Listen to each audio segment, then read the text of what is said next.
Park, where we're hoping to have live cricket for the first time in Montserrat since the COVID-19 onset. And really and truly, it is not the best of news, but there's hope because the covers have been pulled off as we speak. The toss has already been done.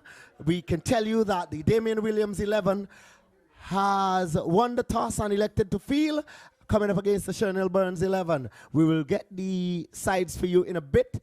Our umpires are Sylvester Ben Greenaway and Jeff Lane, and definitely really a good sign for Montserrat and a good sign for cricket lovers around Montserrat and around the region and in the diaspora.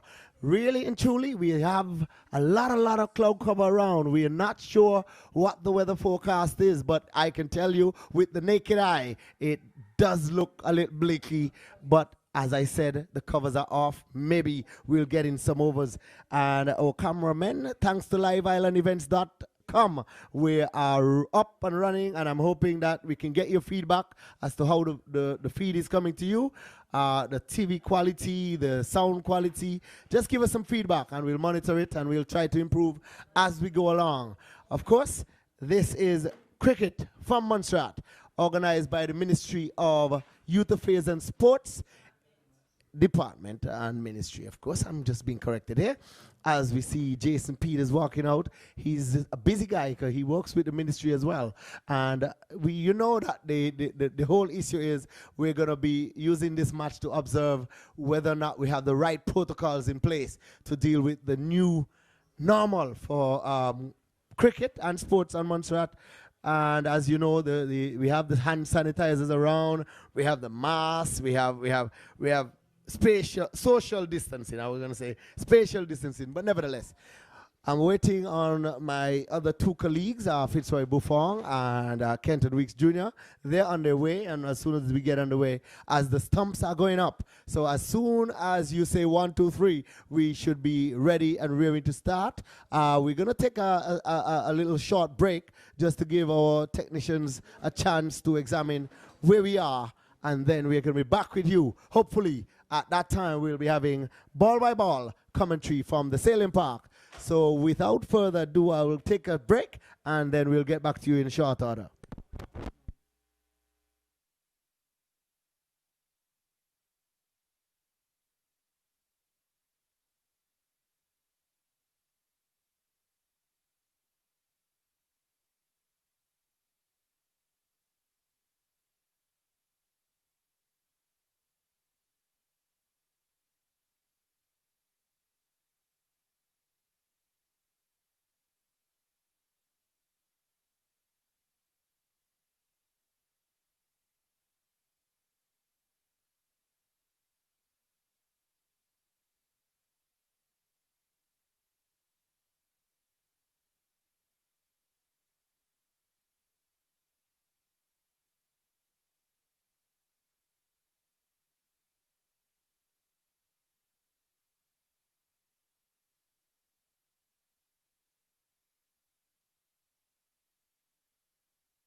When you're ready. Good afternoon again. Once again, we are now ready for a start. The team for Damian Williams, they're out in the field. We've got Joshua Grant behind the stumps.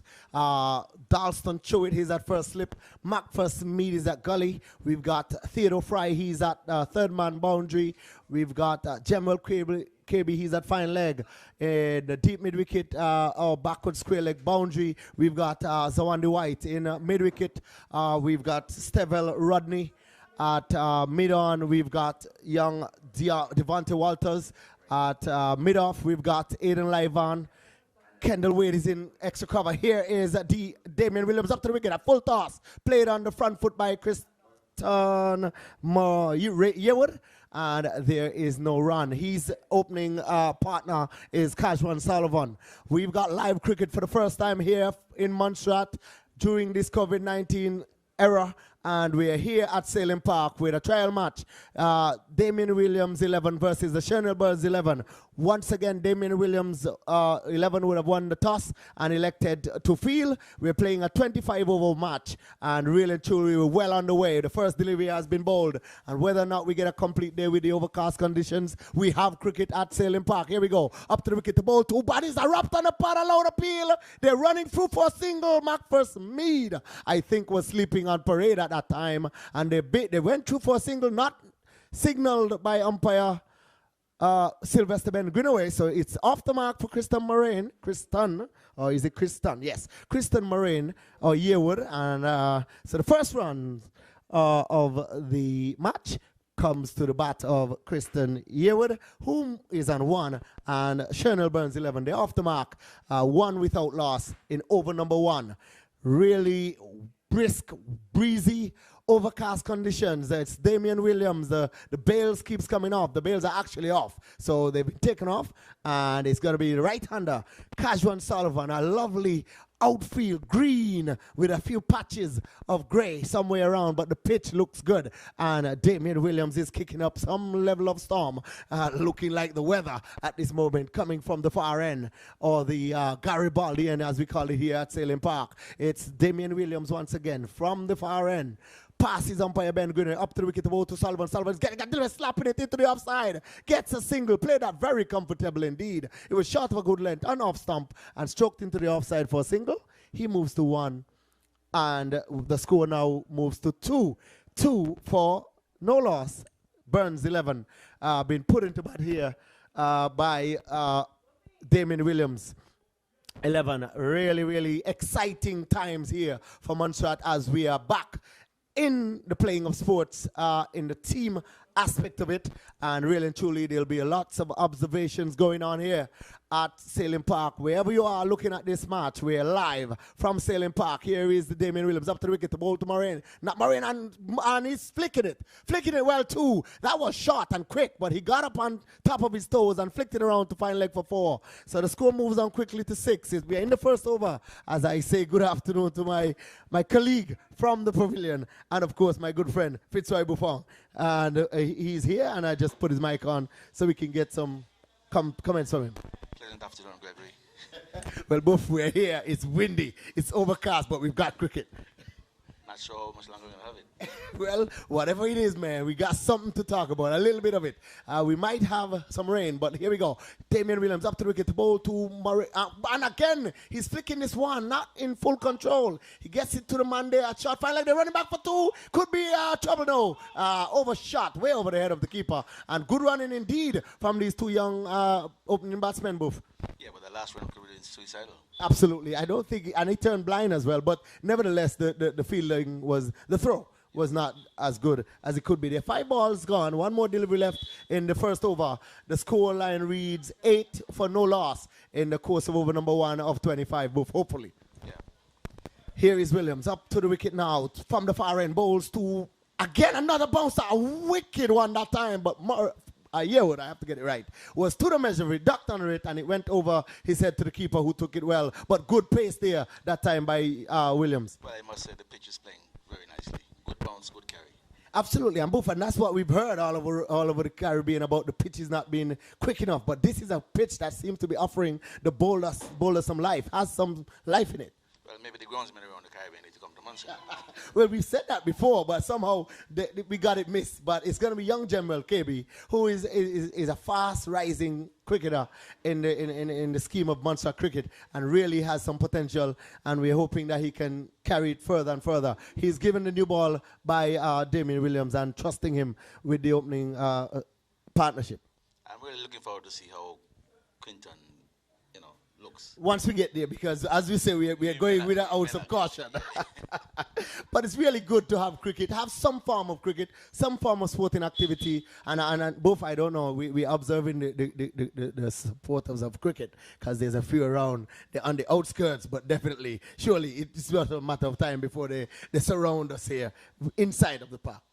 If weather permits. If weather permits. And it's always good, but both it's really looking overcast. I can't even talk about the weather. I was hoping that the wind can take it away. It is blowing in the right direction away from us. It may be blowing it into us. Well, it has to come around, and that's what I'm looking at. It's blowing it across the mountain at this particular time. Nevertheless, we've got cricket. It's Jamil KB with over number 2. He's going to bowl to Casual Sullivan. Sullivan is on 1. Here is he, up past umpire lane. Bowls to Sullivan. Sullivan slapping at that one outside off stump. Really went at it hard, and maybe that's the right way to go at it, because had he connected, that would have flew maybe over deep final extra cover. Oh, not extra cover, but down there somewhere. Third man, I think, for 6. He looks fairly comfortable. And we have to remind ourselves of that match he played in Antigua. When he got Sullivan. Yes. He's 80 yards or something. Absolutely. And this guy is somebody that we have to look at. He's under the radar, I think. Here is KB up to the wicket. The ball. Sullivan is slapping it this time over the man at extra cover. He's going to run close to the boundary. No. Fry comes around from deep extra cover. They're coming back for the second. They've gotten it again. A really risky run, that second run that time, but they're not afraid. 10 without us. They got the right attitude. Be aggressive. Stay Absolutely. aggressive. And be positive. And one of the things I think is in these batsmen's head is the weather conditions. Because if he comes to a dugout, looks do his situation, they want to be having a lot of runs, because somehow he works out in the favor of the second team to bat. Here is KB up to the wicket now to bowl to Sullivan. Sullivan is getting a good delivery. That one jump from short of a good landing, and I think he could have been in trouble. He might be. Let's see, no, it's not out, but I think the ball hit the stump of ricochet. He might be. So the let's see, no, it's not out, but I think the ball hit. Absolutely, but that was again an attempt at suicide. But both, leg guys, but both. Let's look at that delivery. That one got up from just short of a good length and rose sharply. I think Sullivan did pretty well to handle it. Well, I think KB has a nice action. He hits the deck and uses wrist position. Whippy. So it's good. Good length, as you said. Rose sharply. But he handled it fairly well. Well, I don't want the onlookers or the viewers to think that it's all nice and sunny out here based on the camera looking bright and all that. I know it's pretty much overcast, but we have survived a few deliveries and maybe an over and a bit. It's 3 deliveries gone in this over, and it's going to be Yearwood. But it really is exciting. I'm happy that we have something to talk about. Here is KB, away from us here at the pavilion end. Goes up now to bowl to Yearwood is flicking it. Well played as well. Both, I'm really impressed with how these batsmen look settled and solid in their approach towards batting here. And it's not really good. It's not really bad bowling, if you understand what I'm saying. But what I said, though, these guys are the future of Montserrat cricket. So it augurs well for Montserrat cricket. They're youngsters, they're playing with maturity, and they're at the right time of the Absolutely. These guys are not even 20 yet. They're just around their 18, 19 years of age, and really showing some form that we would really love to see continue and push them further ahead. Here is KB. Jamel up to and played into the onside. It's going to be running a quick single. Zawandi White trying to use his stronger arm. Didn't pick up cleanly on another run, but really positive batting here by these 2 youngsters opening, Sullivan and Yearwood. Yearwood on 8, Sullivan on 4 at the end of over number 2. The score here at Sailing Park, 13 without loss. And the good thing, you're not swiping, like we see in the CPL. Guys are swiping, agriculturists. Well, both forgive me, there's one more delivery left in the over. Here is KB up to the wicket now to bowl to Yearwood. Yearwood plays it nicely and comes on his front foot. I'm really, really liking this. The form that these guys are showing here, and it seems as if they would have been doing some training and they really were hungry for cricket. I also like the left hand, right hand combination. It tends to upset the ball. Yeah, offset the batsman's with him, yeah. And this is something we should actually practice. Or we should have, if possible, have a left hand and a right hander. Because too often you find 2 right-handers, 2 left-handers, the bowlers basically zoom in. Yeah. Bowl the same length. No, every single you have to change your length. And that's the other important point, that they're actually taking the singles. So it's actually putting pressure on the fielding team and on the bowlers and probably on the captain as well. But really good start here to this match. It looks a little clearer. I'm not even going to talk about how clear it is. I'm just saying it's overcast, and at any time we may have an interruption. But we have hope because he's looking better. absolutely. It's Damian Williams, the captain of the fielding side. He's coming up against Burns 11. And I will run through the lineups for you in a bit. But here is Williams, away from the far end, passes umpire Greenaway. Balls two, and a swung across the line there by Sullivan, who seems to be in a no-nonsense mood, Boof. But you know what I like, though? Is the carry. I'm looking at where the keeper is standing. And those balls are coming to him. Good height. It's a good sign. You know, I like how Damon looks. His hands are not working too far across his body. And he's bowling good pace. Right, I'm going to tell our audience if you can like and share the link just to allow other individuals who you would want to get a feed of what's going on here. It's live stream, liveislandevents.com. Williams, pass umpire, Greener is on getting a superb delivery, Boof. That cut him in two, I think. I like the pace. I really like the pace, Gregory.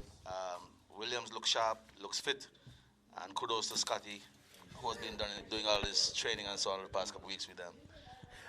Boof, I'm loving that. Listen, Boof, you know what I always say is that there's always something to work with here. And it seems as if our players are hungry for cricket, and this is maybe something that we can use and share with our colleagues around the region. Here is Damian Williams, away from the far end, up to the wicket, ball to Sullivan. Sullivan is beaten again, but played well. Must say played well, Boof, because he came on the front foot and left it alone. I'm not so sure. I think it was quick. It was quick. He passed him, and maybe it was just after it passed him, he decided to play. But, you know, for me, I like to see where the keeper is, and the balls are coming, you know, around his waist. Yeah. The bowler has energy. And the wicket is really playing true, Boof, because that's natural bounce. And he's putting it, he's bending his back, he's bowling pretty quick. We don't have a speedometer here, but we're working on it. Here is Williams, up to the wicket now, to bowl to Sullivan. Sullivan is slapping, foot not right in the right placement there. Wide delivery signal by umpire Gruno, and that makes it even worse, Boof. His foot was down center stump, and that ball was wide outside off stump. So he is playing the right shot in his practice there now. Well, you see, in 20 over games, you have to take your risk. Yes. And it's one worth taking. The only risk I would have seen is, in fact, it's a small field. It doesn't matter. I think you'd have gone over a pint anyway. Yes. And one thing I like about him, he's going very hard. So it means that once he goes hard and he connects, it's a small ground here. He's surely going to fly over deep, fine leg or extra cover. Here is, and that's a good delivery, Andy. Boof.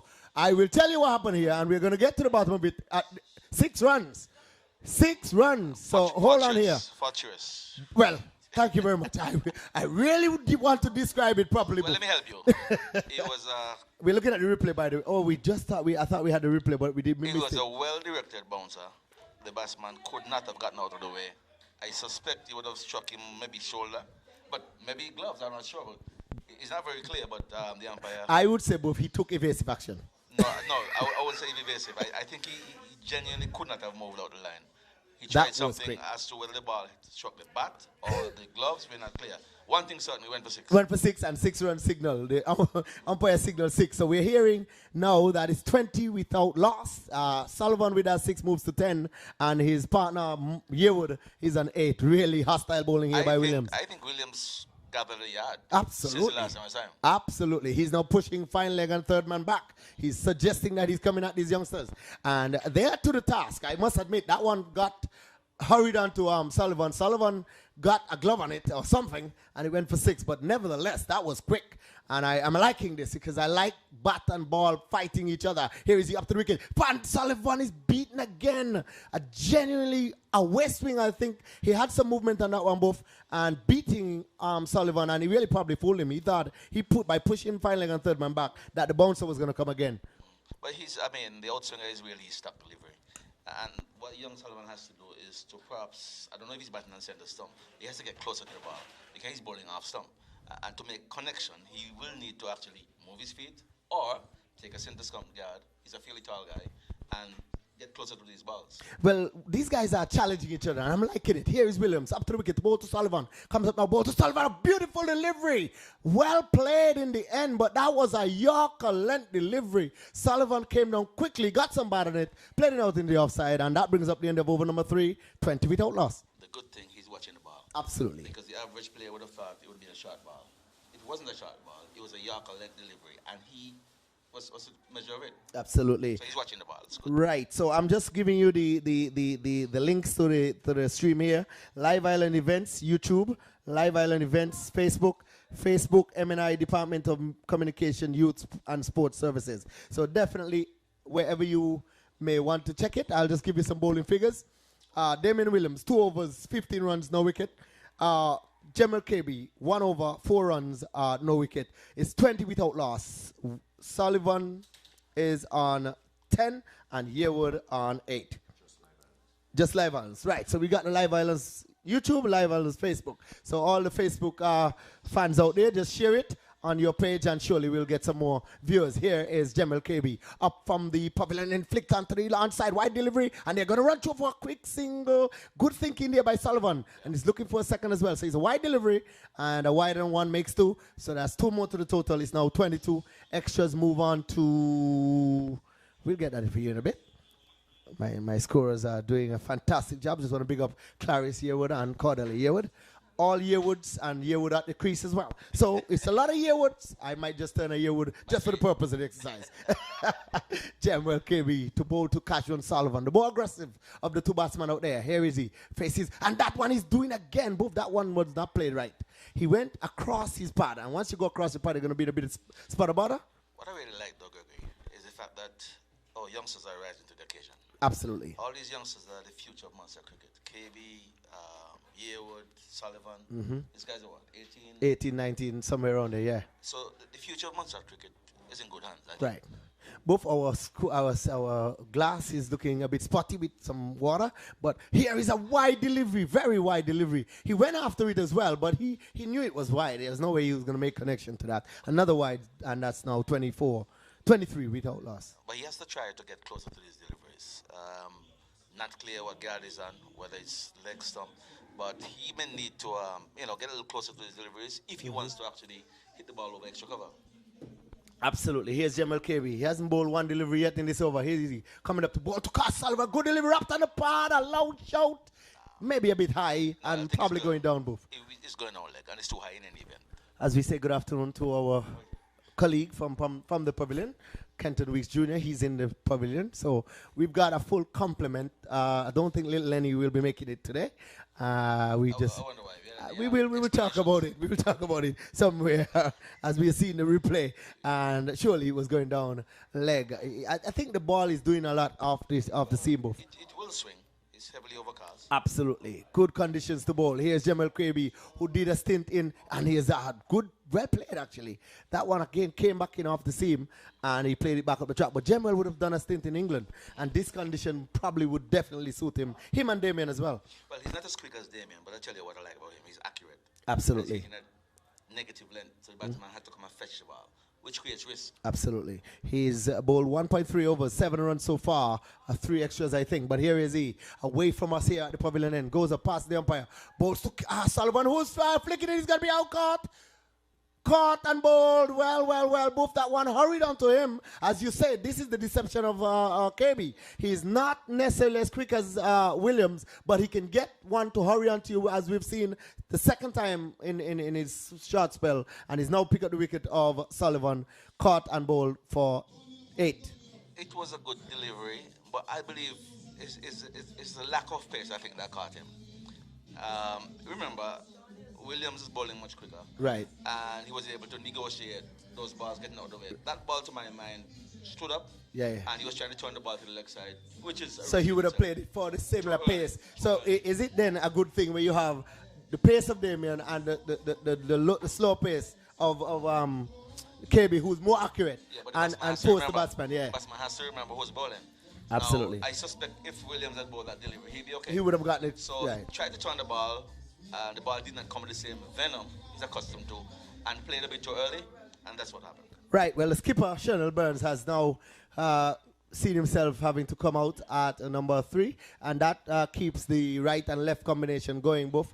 It's 23 for 1. We're in the course of over number 4. General KB just picked up the wicket of Skajwan Sullivan. Cotton bowled for 10, and Burns is 11, and now 23 for 1. But like I said, we have not seen the agricultural shots we've seen on the CPL. Because, you know, if we had this agricultural team, right? What's the Lewis? The Patriots. Patriots agricultural team. Wow. We would never run out of food. Right. Never run out of food. The farming would be excellent. Well, it's a bit brighter, but I still think that the overcast conditions are proving challenging. But nevertheless, here is KB to try and bowl to who misses his run. Dead ball signal by umpire David Lane. We've seen some improvement in the weather conditions here. Jeff Lane, sorry. When I came, it was really dark. Yes. And we're seeing some sun. Absolutely. So we're working it through. Everything has been a work in progress. Here we see up to the wicket, down the onside, another wide delivery. And you can see him trying to put in a little more in it, Buff. You can see he's trying to zip it. And once you're trying to zip it, then you have to have control. And he's lost a bit of his direction there. The challenge comes from the fact that he's bowling to a left-hander and a right-hander. A right-hander, yes. And every time there's a rotational strike, he has to readjust his line, readjust his length, having regard to the left and right hand combination. Absolutely. Good eye. As a good coach would do.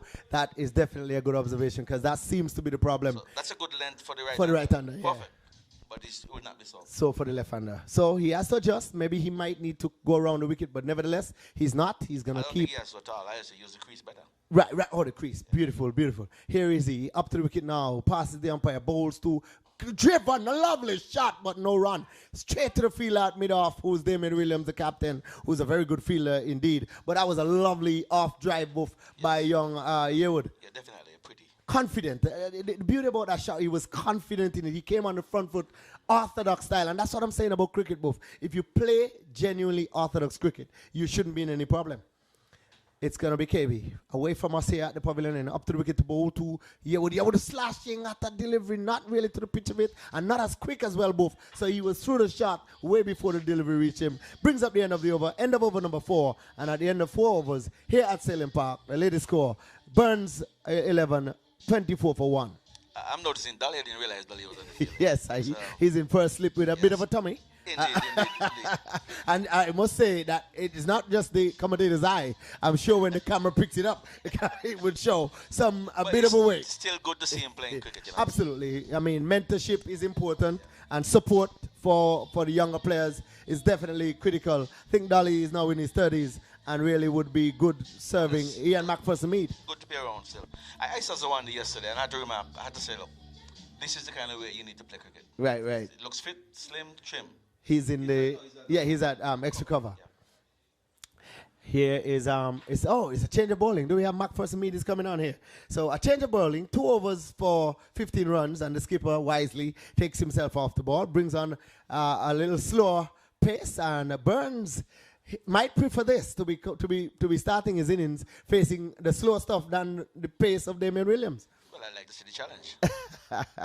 Well, this kind of stance, both I must remark on the stance, his feet are very wide apart, and that tells me he's maybe in aggressive mode. Here we see Mead up to the wicket to ball to Burns, a delivery outside the off stump, shoulders arm, bounce and turn there already, Buff.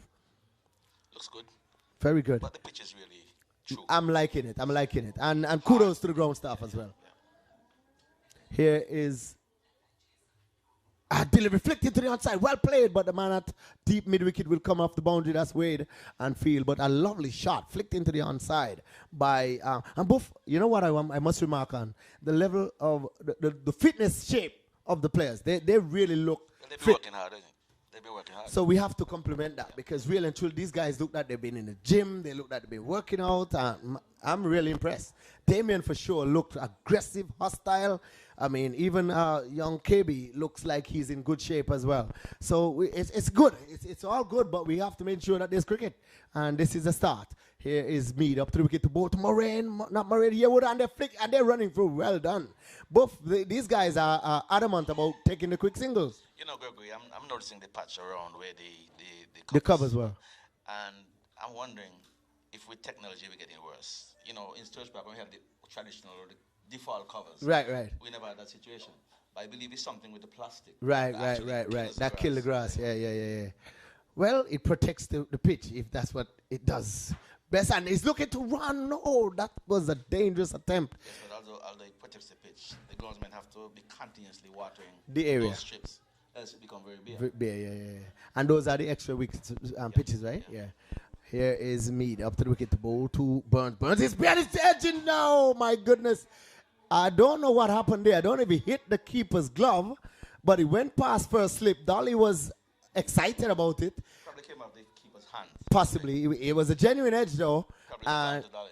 Right, absolutely. So a risky run there for, was it Burns? And I think he might have survived the life. Mark first Mead up to the wicket to bowl to. Well played Yearwood. Young Yearwood looks pretty confident, but pretty solid too. The kind of cricket I want to see Burns play is natural school cricket. Correct. He was aggressive, positive. He's a bit too tentative. And what I think it is, he's trying to show responsibility. Yes, but I don't think that's necessary. Play your natural game, and your class will rise. You will come to the top in terms. He was one of the best batsmen we had in the school system, and it's rather shocking to see him, so tentative, lack confidence. Come on, get confident. That was the end of over number 5, and at the end of over number 5, Burns 11 put into bat by Damien Williams, 27 for 1, and I've lost something there, but we'll get it back. Yearwood is on 9, Burns on 2, and the monitor keeps flicking in and out. I don't know what transpired there lately. Something might have, but anyways, we're back. I think it's just the wiring, yeah. Yeah, we're good. It's going to be a bowling change from the pavilion end buff, and it's young Zawandi White, who has developed into somewhat of a left-arm orthodox. Yes. I mean, I still like the fact that he's bowling, but for me, I want to see his batting actually, Right. Go to the next level. Well, it'll be good to see what happens when it's their turn to bat. Here is Zawandi up to the wicket to bowl to Burns. Burns is wrapped on the pad. A loud shout is given out. Clearly that was out, Buff. I didn't know what was the delay. Out because you see again, it's an arm ball. He should be forward. He was back. Well, here's the replay. Let's look at it. He's running in. There's center stump. There's off stump. He comes in bowls. You're not seeing any of the stump, but that he's out. He's up. That's wrapped plumb. It's an arm ball. I could have seen the leg stump. Right, and it's an arm ball, so the ball did not turn. Pitch around center and leg, and it went on straight. Hence, the umpire has no other choice but to give him out LBW. And that's what I'm saying about Shernell's batting. That's a ball should be on the front foot, pushing up to mid-off. But you see, again, I told him recently, I'll tell him again. You see this technique about having your bat held aloft? We refer to it as the robotic stance. It's not natural. You have not played like that your entire life. And it's difficult to make adjustments now at 20 yard. So for me, I think he has to go back and revisit what he had before working for him. And be positive. Get more aggressive. Just want to shout out my good friend Kumar Rodney, president of the Antigua Cricket Association, who has just asked me to make sure I put the link in the chat group of the directors. So I'm going to make sure that is done so that guys can tune in and give their feedback. Very good to know that we're having cricket.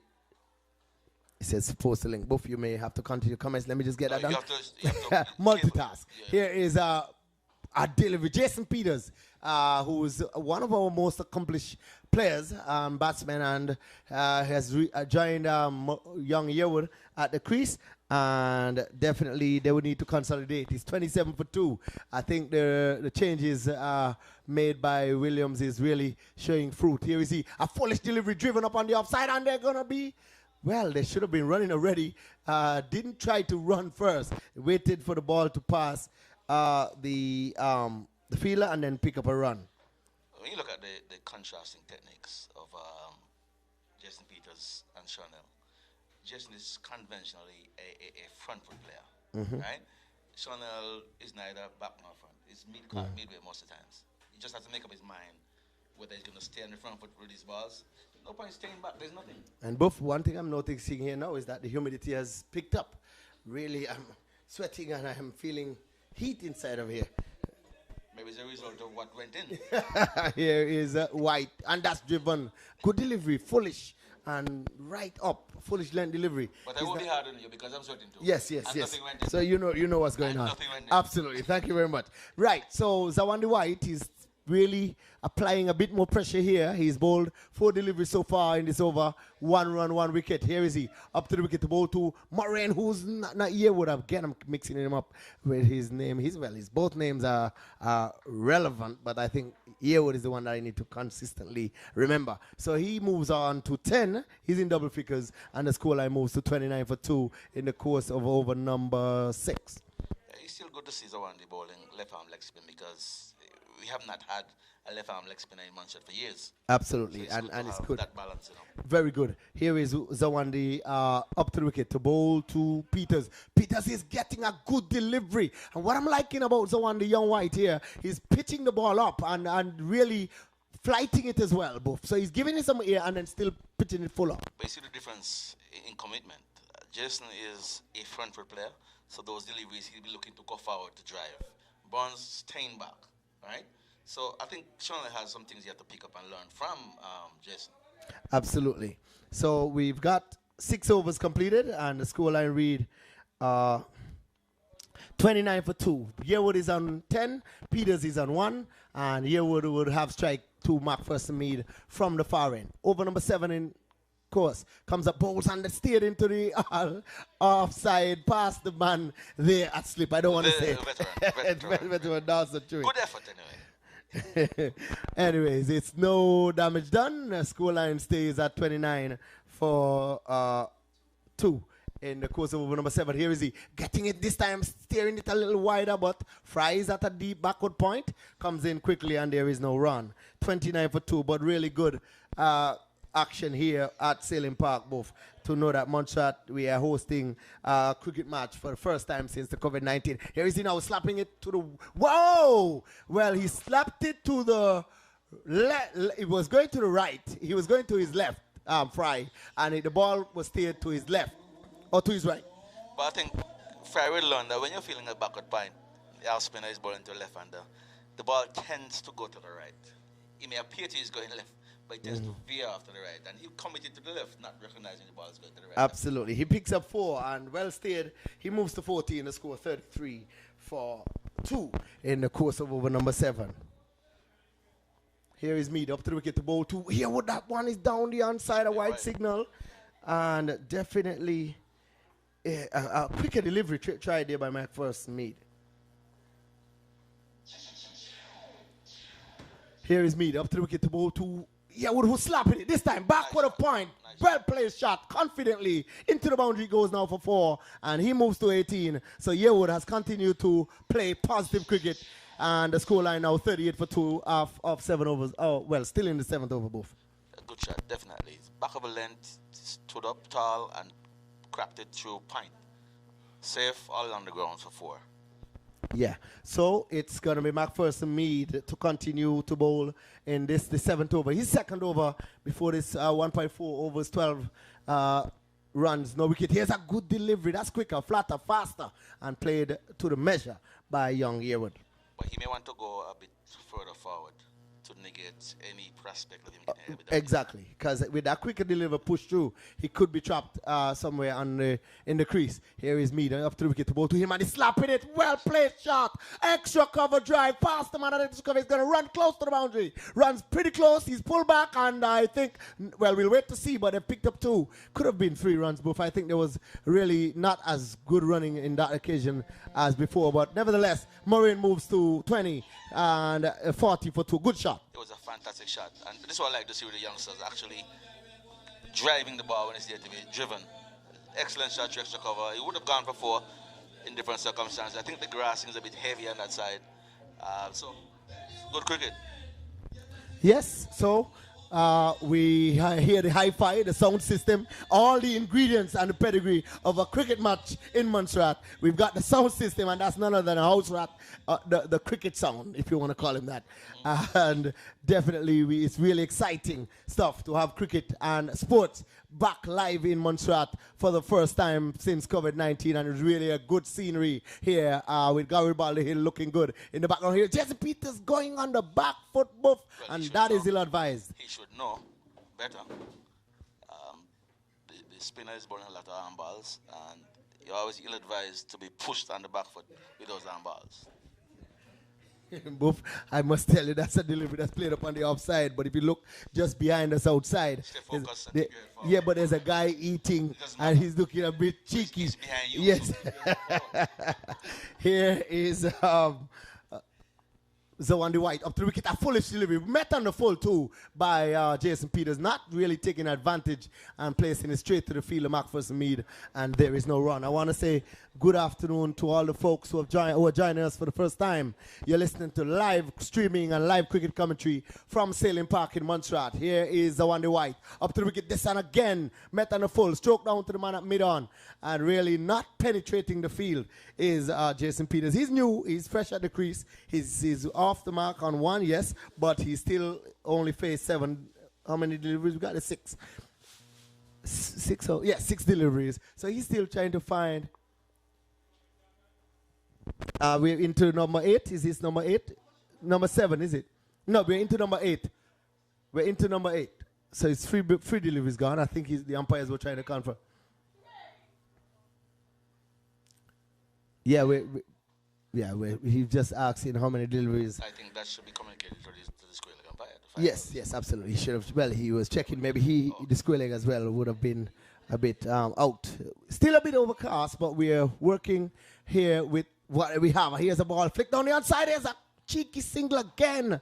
Jason was not sure, but the runner who was going to the danger end, Yearwood was confident, and hence the run. It was always Yearwood's call. The ball was played to the back of Jason that shot fine leg, and backward square, and it was always a non-striker's call. So no harm done. Absolutely. So one more to the total. The score moves on to 41 for 2. We're in the course of over number 8. Damian Williams 11 coming up against the Shernell Burns 11. Winning the toss, Williams and decided to field one. A lovely shot. That was over tossed on the pads, and he came forward and stroked it brilliantly through the onside for 4 boof. And I think what I like about that is how straight he played it in terms of the confidence of that shot. It wasn't angled at all. A good shot. But in due course, I believe the skipper of the field inside will recognize you're not going to have a left-arm leg spinner bowling to a left-handed batsman without mid-wicket. With a what you call it, cow corner? Yes, so Absolutely. He will learn in due course. Well, Yearwood was to the pitch. He caught it on the full. He came out full stride and stroked it elegantly through the onside. And both what I like about onside shots, they're the more difficult for the batsman to play most of the times. But this guy seems to be confident on the offside and on the onside. Well, he's tall. So he shows good balance. Yes, and good levers, long levers, so he gets over the ball easier than the average shot guy. 45 for 1. We're in 45 for 2. We're in the course of over number 9, being bowled now by. We have a new bowler. Is this Aiden Liven? He's going to pick up the attack from the far end. Before this, we had Damian Williams, 2 overs, 15 runs, no wicket. General KB, 2 overs, 8 runs, 1 wicket. McPherson Mead, 2 overs, 14 runs, no wicket. And Zawandi White, 2 overs, 7 runs, 1 wicket. So the pick of the bowlers, Zawandi White and Jamal KB, and both below double figures in their run tally. 45 for 2. The wickets don't fallen so far. It's Casual Sullivan, Cotton Bowl, KB for 10, and Shernell Burns, LBW to White for 2.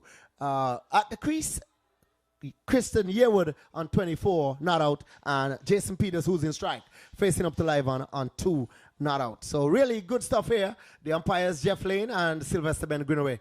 And I'll tell you about the scorers. Here we go. Up to the wicket, and that's down the onside. Starting with a wide, really good bounce and carry there too, both. He has a bit of zip in that one. He's quite athletic, and he seems to have gotten stronger. Absolutely, that's what's impressive. Both is the level of fitness that these guys are showing in their whole structure, and I like that because when you look at the guys running up and the way they look in the field and the aggressive bounce and pace that they have, I really am liking this. Jason Peters facing up the hitting line, comes up past the umpire, bowls to Peters again, and both what he's doing, I can tell you what's going on. He's a wide delivery, but that is his hand is angling where that ball is going. So he has to check that. Yes, I think he's falling away as well. So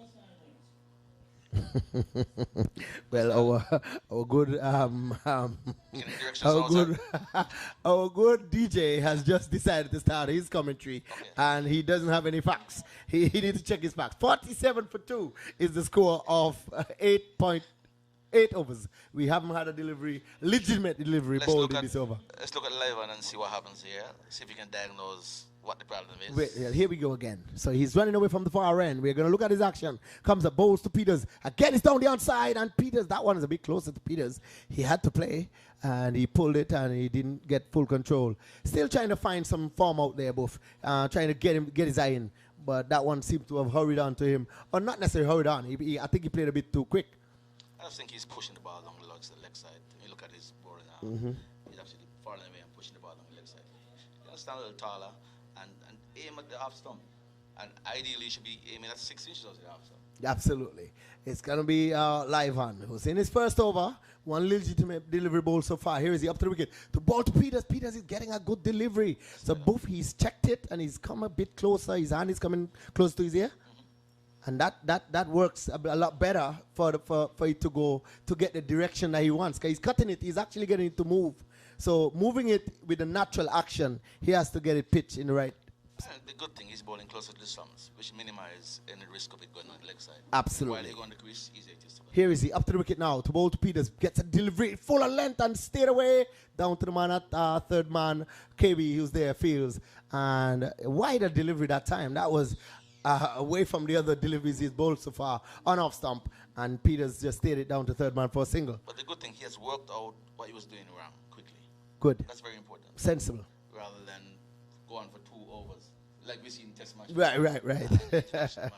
But and you know, these are youngsters. This guy is about 17, I think, going on 18, and to really be able to correct himself in the course of his over, without anyone coming to him to say, "Hey, guy, this is what you're doing," it shows maturity and good confidence as well. Here is he from the far end to come into bowl to Moraine, who's on 24, of course. Comes in bowls. Moraine is getting a good delivery, straightening on him, or maybe might have pitched and moved a bit. And caught him in the middle of his shot, actually, both. But well played in the end. So you see what happens. What he was doing before, when the ball was going on the leg side, was a right thing to the left hand. Yes. He just went right to the closer. So he can go back to his default position. That's from the coach's eye. The crease and bowling there. But when the right hander goes up, he has to remember and go back and come closer. Absolutely. Here is Live and up to the wicket to bowl to Moraine. Moraine is getting a delivery outside the off stump. He forced him into a false shot. Really, that one was moving a little bit off the seam as well. And he left it alone in the end, to his credit. But that was a delivery that appeared to beat him when off pitching. Yes. I think our fast bowling farm is looking good. Yes.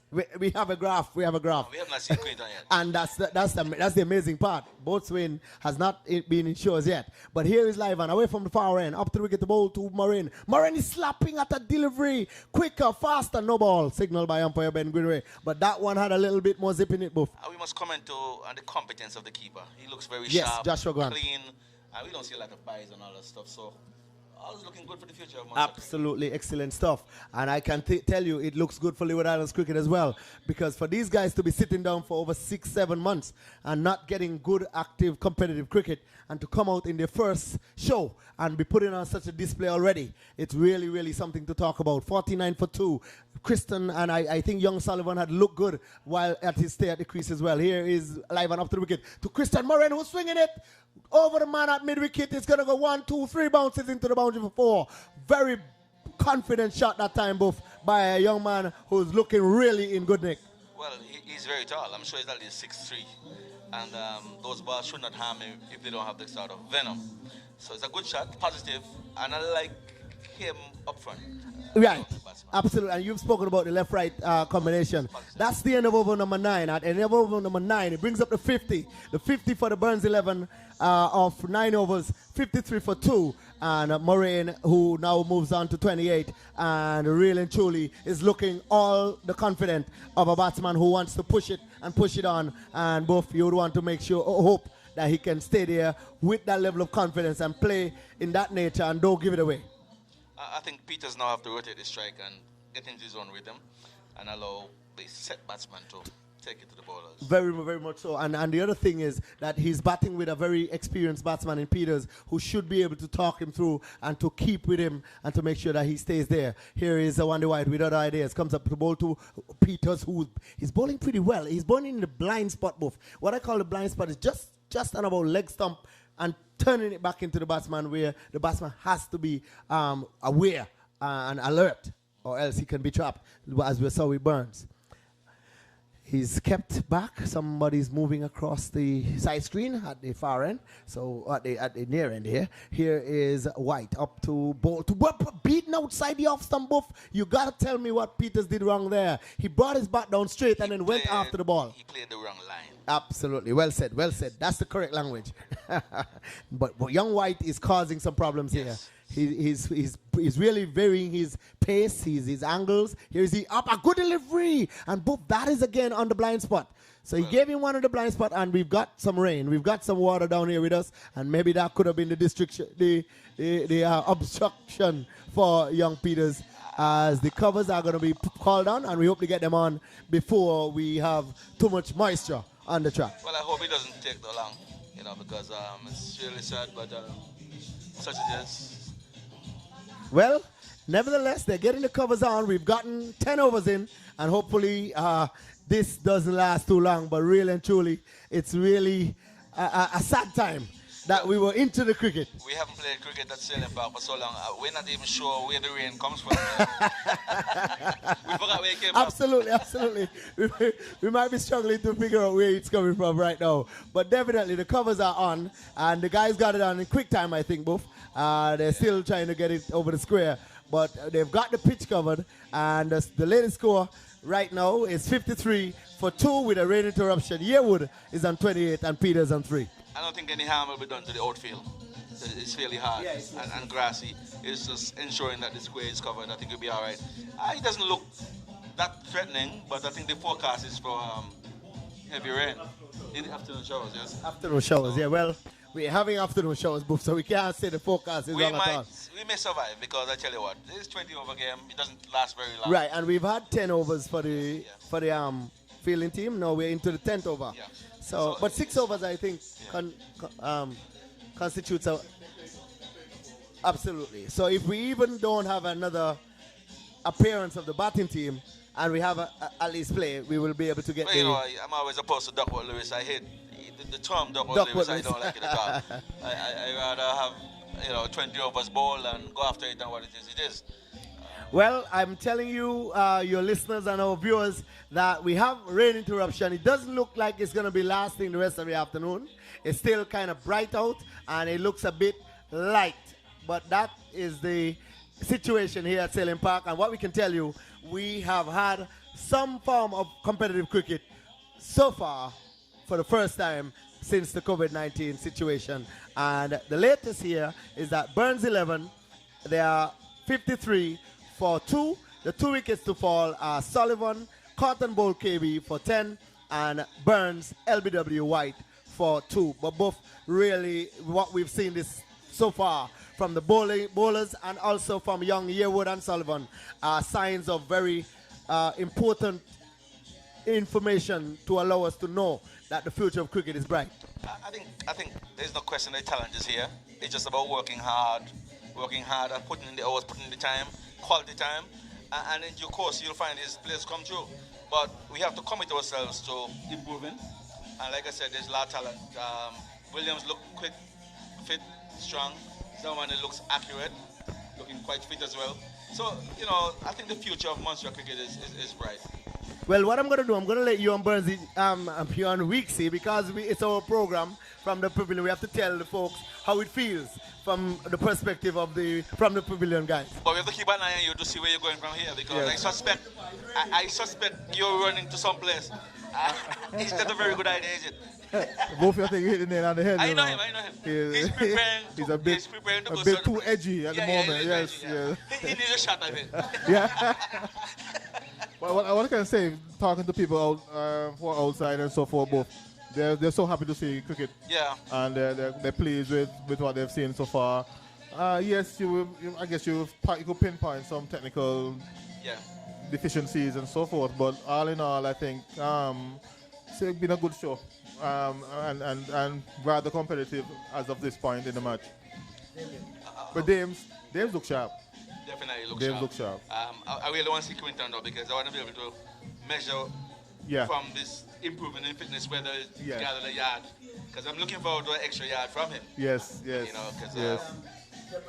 Jemwell, he too has been in the program with Scotty over the last few months, and you can see it. You can see it also in his improved strength and so forth.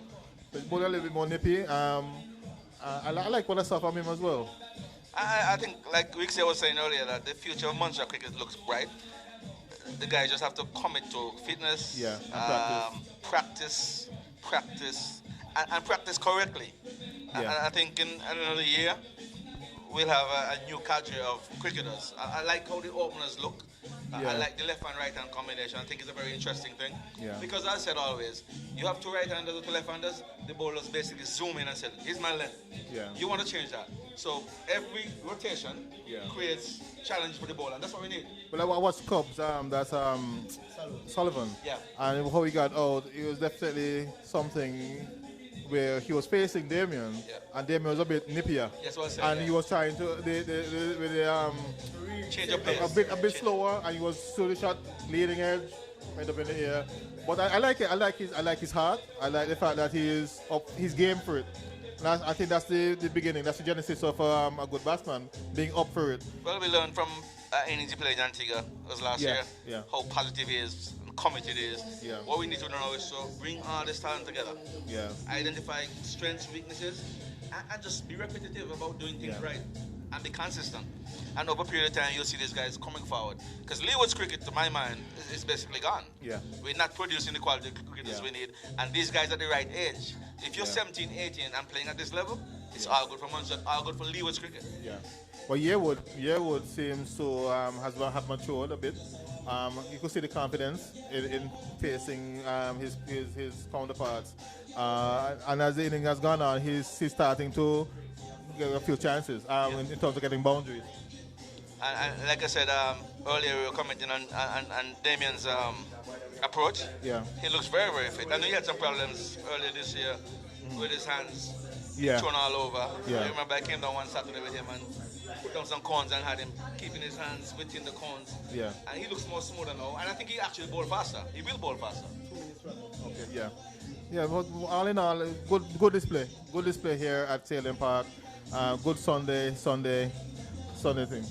Yeah. So at this junction, the score is 53 for 2, 53 for 2, and the rain has backed off a bit, both, and it looks like as if things are clearing up a bit. I'm wondering how soon can we get some cricket in. See the problem, we're short of one mopping up equipment, right? Yeah. If we had that Well, we roller have a water hog. I don't know where it is. we have one? Yeah, we should have. Yeah, we have one, but I don't you think need they've one got it back because over. to move that water off those covers Yeah. is not easy. Yeah. It will perhaps take every man here to be moving together in unison to get it off at one go. But if you use the water hog, indeed, you could just actually, But, warm it a couple of times. and we're gonna wrap up just Yeah. because we want to be able to Yeah. analyze. Okay, yeah, we do have the water stopper. It's right over there, and that's good. So we can get that on just as soon as we get some confidence that there's no more rain. But what I'll say is how the pitch played for the morning. I just wanted to really make an analysis as to the condition of the pitch in your eyes. Very, very solid. It seems hard and good carry. I don't see any balls keeping low, which is a good sign. And this pitch has not been played on for a very long time. Right, and what was amazing is that from both the pacers and the spinners, it showed that he was playing true. I don't think that Shernell's out was as a cause of the wicket. It was really his bad judgment in trying to play across the line. But we have to give ourselves credit in Munster. We're here. We have fully Live televised yes. stuff everybody can stay in their homes and look at. We have state-of-the-art roller. And all right? covers. We have very good covers.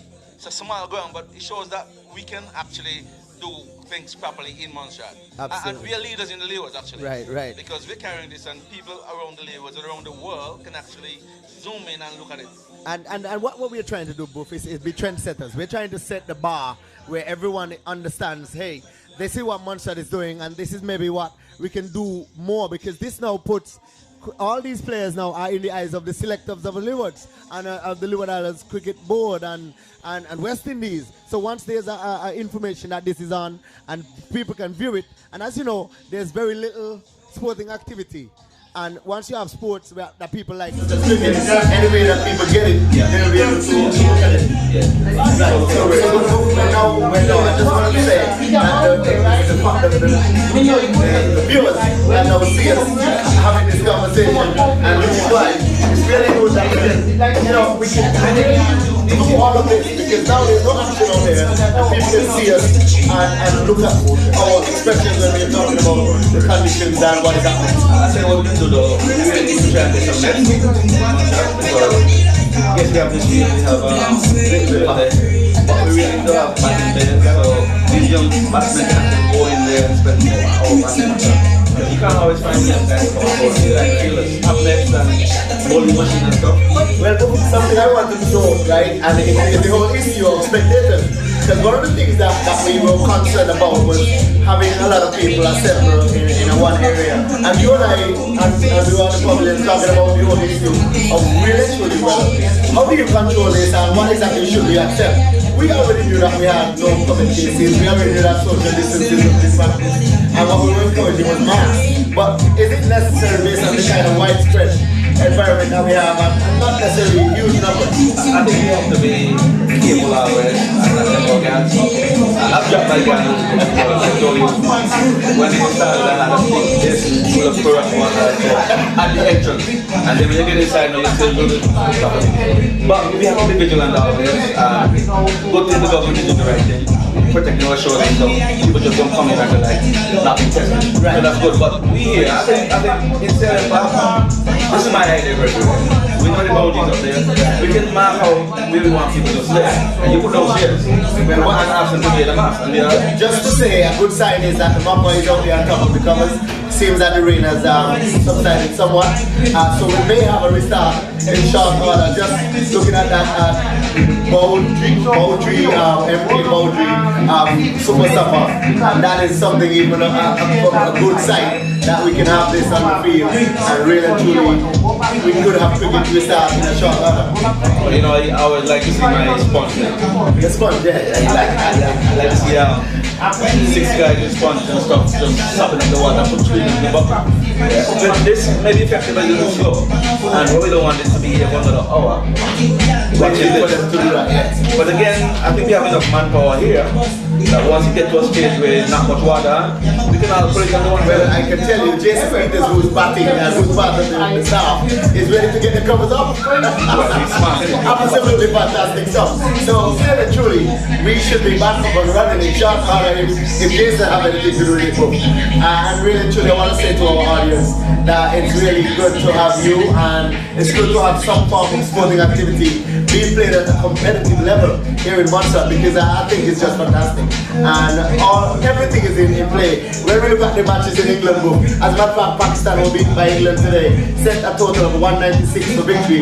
England got to it for 4 or 5. Well, it's just really bad bowling and bad captaincy. Oh, you had to look at it as well. I watch the shit and stuff. Can't be bothered. But definitely, I like the fact that England seems to have a really good farm system, and they're bringing players out of the woodwork every time. You got this opening batsman, and really he made 70 in the first match, which was a banger, and he looked good today. Then you had Bairstow getting a good score, the captain getting 66, Milan, really good, confident team in England at this point. But if you play a 20-over game, you bat first and you got 196. The only reason you could lose the match is either bad catching, bad bowling, bad feeling. So for me, it's really bad bowling, poor field placement, no real strategy. That's the whole game. You really should not lose a game, 20-over game, having scored 196. Really? I am concerned. Why is it that I didn't see the pitch look that black when it was prior to us? He got wet, did he get wet? No, that's the pitch. That was it, the color? That's the same pitch. It's a bit darker to me. Except you probably had one or two things. Too much, you mean? Too much. But it's a Montreal play. That's the way I play. You know? Just want to remind the listeners that and the viewers that the ladies go here at the sailing park as the covers are off and we're just minutes away or seconds away from a restart. Burns his team, put it in by David Williams. 25 over fair. 53 for 2 with Young Murray and 28 and Peters and 3. What should be happening here? The players should be getting gear up and get ready to start. Williams is in the field, so the Peters and Yearwood and Grant are the ones who have to pad up and put on some gear. We're ready, so we really should have them out there. I don't know if there's a reduction in the overs we're here as umpire lane is here. I don't think we have a reduction. But yes, it's not necessary. And we could probably ask him if just before he leaves the ball, whether or not that is. But just tell you, it's for Cadron Solomon, Carter Kennedy, for 10, and Sheridan Burns, LBW to someone the right. What are your thoughts on Zawandi and KB? I really like those two. They're very impressive. Like I said, Zawandi worked very hard on the performance as I yesterday. I really commend him. I think that's the kind of way he really has to carry on with cricketer. I'm looking forward to see cricketer that whole and training as well. We still want to find out where we are, whether there'll be any reduction in the overs. But I don't think we should, because we're not encouraging local players here. What we really want to see is cricket. I want to see 20 overs rather than a reduction. Right. Well, the umpire has suggested that they're going to play as was, and they'll monitor. I mean, they play the first inning, and if they have break, then they'll do the reduction from there. It's not a reduction. Well, 10 overs, there are 15 overs to the goal. Right? I mean, we're in good time. I think we have about another hour before the season ends. And the sun sets that we get so we'll see what happens.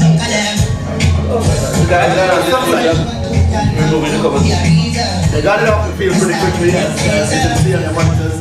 The umpires have to stop it. We're not really good. We should get a restart shot. I think we should be thinking of starting in 3 minutes. 3 minutes, yeah. Right, so you're not missing any activity. Both umpires are out, so we should have the restart in very short order. And as I said before, we're into over number 10. 9.3 have been bowled of the 25. So we're not halfway yet, but definitely it's looking promising. There's no more rain. It's still overcast, so at any time we may have another interruption. It's definitely have to be competing with the DJ at the back, because it's really... we probably might have to close our doors and lock our windows. I'm not sure. Block it out. It make a lot of difference here. Well, I will ask my the technician if we're getting any feedback, or major feedback from the sound system in our reception. Oh, yeah, they're hearing us clearly. So don't worry. We're the ones who are more disturbed because they're hearing it, you know. What's happening? This is something that we got falling again. Not a good sign. So you mean that the company has to come back? Yeah, we're going to have another interruption, and this is expected because the forecast is for afternoon showers, and it is overcast. So it's intermittent rain at this moment. Yeah. Years ago, I would be able to look in that area and tell you. But we have to know where it's coming from, because it's surrounded by cloud cover, and we're not sure which angle it's coming from as yet. But the covers are now going to be pulled on, and the pitch is going to get a little more moisture. I'm not sure whose favor that's going to be in. The batting team, they're already 53. Well, you're correct, because the side that had the water is now going to go on the pitch. So. That's going to go on the pitch. Well, listen, it is cricket. It's lovely cricket. We watch England, as I was saying about England, and we watch frustratingly in a test match where every minute there was an interruption with Pakistan and England, and eventually that match was drawn and washed out. One was washed out, one was drawn. Luckily for England, they had won the series already by winning the first match. But really and truly, I'm just happy that sports and cricket, for that matter of fact, is being played, and we can get some activity in it. I mean, this is expected when you have cricket. On the program, we did say, well, I suggested that this should not be a one-off situation. And know, they plan to have softball, cricket and stuff, but I want it to be parallel. So we have to make our minds whether we're coming here twice a month to play, something, rather than just one half and just don't play again. We need to keep our guys, youngsters engaged and play. Well, one of the good news I can tell you both is there's a planned retreat by the Cricket Association to plan several aspects. The structure of cricket going forward, the policy for what we do with our players, how we move with our MOU with the government, and basically how we're going to go about seeking funding. Just a lot of things to be discussed, how we operate within the whole Leeward Islands setup, and other opportunities that we can create for our cricketers and have them tied back. One of the bigger issues is that we have to keep our membership, and it's a membership drive, and to have that as a more prominent part of our cricket setup. And but it's important to note that cricket is actually part of Montserrat's culture, the fabric. And you will not be surprising that nearly every home in Montserrat actually zoom into what's happening. Absolutely. Well, one of the things that I know that we can do by the live stream is monitor via Facebook how many listeners, how many viewers that we have, how many people follow us. That's what you would call those.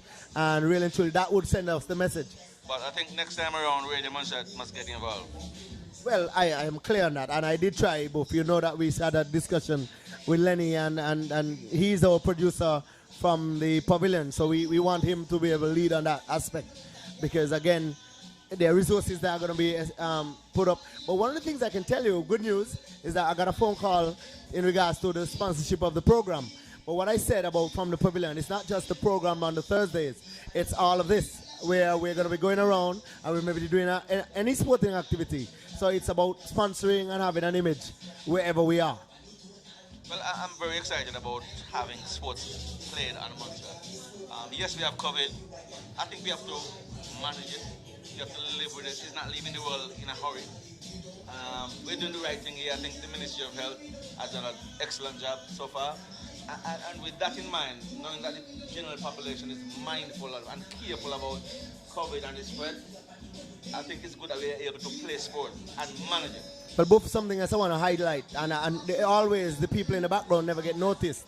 And I want to big up this guy, Adrian Edgecombe, for this Live Island events that he's created. A business that is so critical to keeping our people connected wherever they are to what is happening on Montserrat. And we know how our people love the events of Montserrat.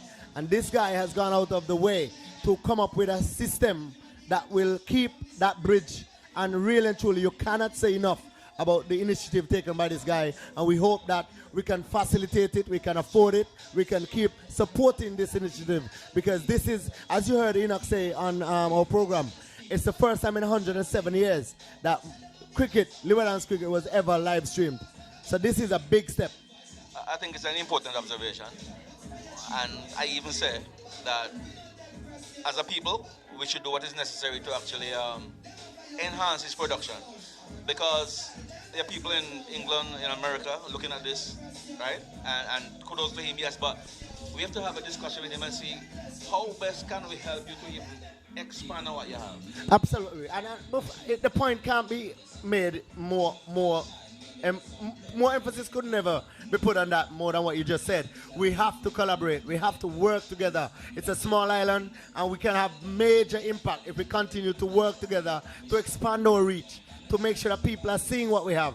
You never know how the world works, because some television station might just say, you know what, I like the value, the quality of what's coming out of this place. Let me sponsor it. Let me support the broadcast over this channel and give it a dedication that when we have programs, it's automatically fed through that.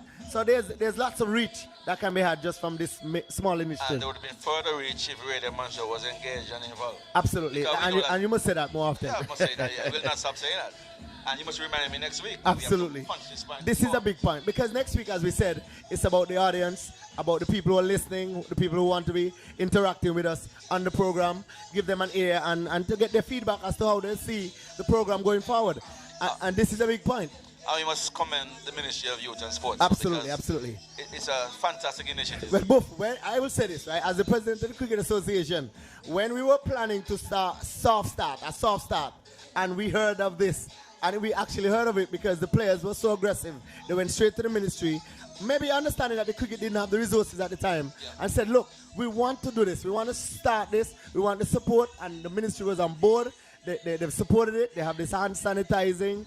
They've set out the rules, the guidelines. The guys are here playing. We've got a sound system in the background. We've got an audience, if you want to believe that. And one of the things, you can see how the people who are even here in attendance are spaced out. They're observing social distancing. I mean, it's just fantastic to really use this as the measure to move forward in terms of hosting live events here on Montserrat.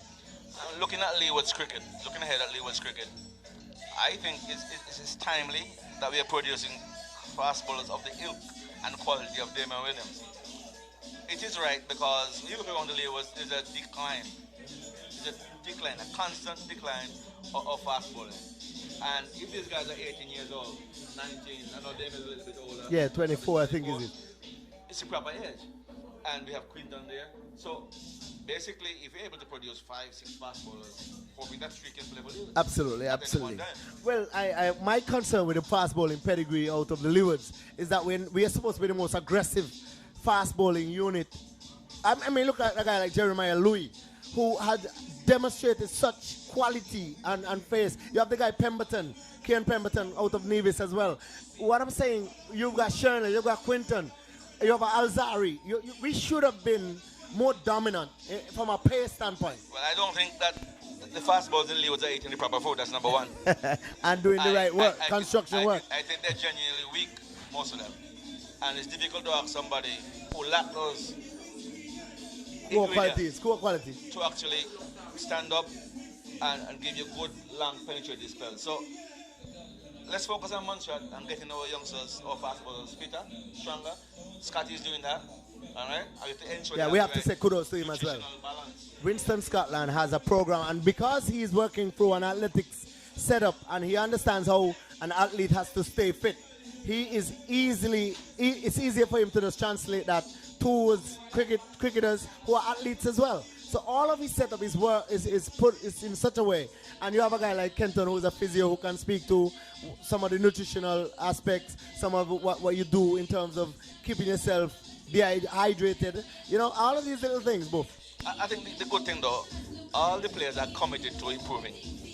It's not like you just organizing a match. These guys have been practicing. Yeah. And they're the ones that push for this match to say, look, we want to measure where we are. And hence, they approach the ministry and the game is on. I want to say a big shout out to my friend Kumar Randy, who is here in Antigua. And the reason I'm saying that is that the next step after we analyze how best to deal with this COVID-19 and organizing matches and so forth has to be a collaboration where a team comes over from Antigua or goes up to Antigua in a bubble. Or we can examine or experiment the bubble to ensure that we get that. And that could be our next step to say how Leeward's cricket can move forward in this new normal. It's going to take a bit of work. Yes. Because... and collaboration, both. Yeah, but we have to have the confidence. And it's a little early. Yes. I mean, later but on, it's never too early to plan. You can plan early, but I think there's some element of risk involved having that kind of exchange at this time. Let's focus on playing here. And just keep, yeah. And then maybe Antigua can follow suit to do what we're doing here. And basically let us try to work the same program. And in due course, have the players tested. Then. Those who are coming from Antigua tested, properly tested, and you come in. And if we're going abroad as well, properly tested and in a bubble, as you said. Right, well, we're going to get a pitch update from Week C, and then after Week C, we're going to take a break. We have rain still. So let's get an update from Week C, our roving commentator here. No pitch update where the covers are on. I was talking to the umpire, and they're thinking that we definitely have to reduce overs if the game is to resume. So I'm just waiting to see what the weather's about. Well, I'm just looking at St. George's Hill area. It doesn't look good at all. No. Very, very white, and there's no real wind. Yeah. It's very, very still. And looking again to the north, the mountain does not look nice up there at all. It's very, very white. It seems to me that the prospects are a little dim. Yeah. But let me see how it goes. It's a little bit early. But I think they're speaking amongst themselves about even trying to finishing up this match sometime during the week, Okay. which is I think is a good idea. Brilliant idea. So I think they're trying to see how they could organize it as teams. You know, people have different work commitments and so forth. So I think they're going I to think look that's at something that. you have to change in Montreal. This culture that we can only play cricket on the Well, weekend. let me just come in right there because that's one of the discussions we had at the Libertans board meeting about the structure of cricket for the different territories and whether or not when we start a match on Sunday we can start at 2 and finish, start earlier on the Sunday and even run the overs through to another day. It has to be how we look at doing our two-day cricket and expanding it into the week. Well, I was thinking of a thought of mine. I don't know what you guys think. Having 100 over matches, meaning that this team is expected to bat for the whole day today, the next day. So it's a one inning affair. Who scores the most runs win, but they have a maximum of 100 overs instead of 50 overs, and that will teach them to probably learn to bat a bit longer. So let me understand that because this is interesting. You have 100 overs, and if a team bats the 100 over, they win. But if they bat 70, the other team only have 30. So it then puts the other. I'm just saying that seems. 100, no, the maximum that the first team who go into the bat could be 100 overs, and then the other team has another 100 overs maximum to make the runs that team score. So it's like a 50 over match, but only it's a limited over match. But instead of 50, we're going to 100. I think I prefer that, because you see, for me, the 20 over version, it creates bad habits, and the longer 50 over games and so on, it sets you more in tune to afford the game. The same discipline. Because a lot of teams don't bat for 70 overs, they get over to 60 overs, right? But the culture of swiping and so on has been inculcated from 20 over cricket. Yeah, absolutely. People tell me that because it's 20 over, just swipe. But it's bad cricket, and you can't bring that into a 50 over game. Exactly. So if you bring it up, let's say if not 100, you could start at 75 or 70 or 80 overs. Where 80 overs is as long as a test ball is supposed to last. So let's say 80 overs, and the other team goes in and bat 80 You overs. really can't check and test the endurance level of your fast bowlers with 20 over game either. 4 overs and that's it for you? No. We only have your 3 spells, 4 spells. And to be able to use the old ball as well. And you don't get to use the old ball if you're playing 20 overs, really. This ball is failing you after 20, 30 overs. But the point is, though, just to look back at what happened today, I didn't think that the batsman maybe catch one or two shots, but I thought the batsman played orthodox cricket, and that was good based on how just losing 2 wickets in 9 overs and having 53 runs. Well, we have not seen the agricultural type cricket players. Right. That's one good thing, right? And I hope the guys don't watch it too much, to be honest, because it puts you in a zone where you think this is the way. It's not the way. The opposite has to be true. That you play cricket properly first and then improvise. It cannot be you improvise and then learn to play cricket after. Well, guys, we're going to take a short break and we're going to get back to the viewers and the listeners. Whether or not we have a restart, we're going to be back here to update you on what the next steps are in regards to this and maybe future of this match and other cricket activities. The other thing I said to is this. We must not try to be too precise when we're practicing. Even gets a little dark, we should be able to play the overs. Well, Enoch Lewis said it. This thing about pampering cricketers that you want perfect environments, it doesn't work. Even a little bit of drizzle. Right. Yeah. Because we're looking for perfection, but you can't get it in circumstances like this. Right. Right. So, guys and listeners, we're going to take a short break and hopefully we get some more cricket activities in. But at intervals, we'll be back to update you on what's going on. And it's back over to Master Control. Until then.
sing something wrong.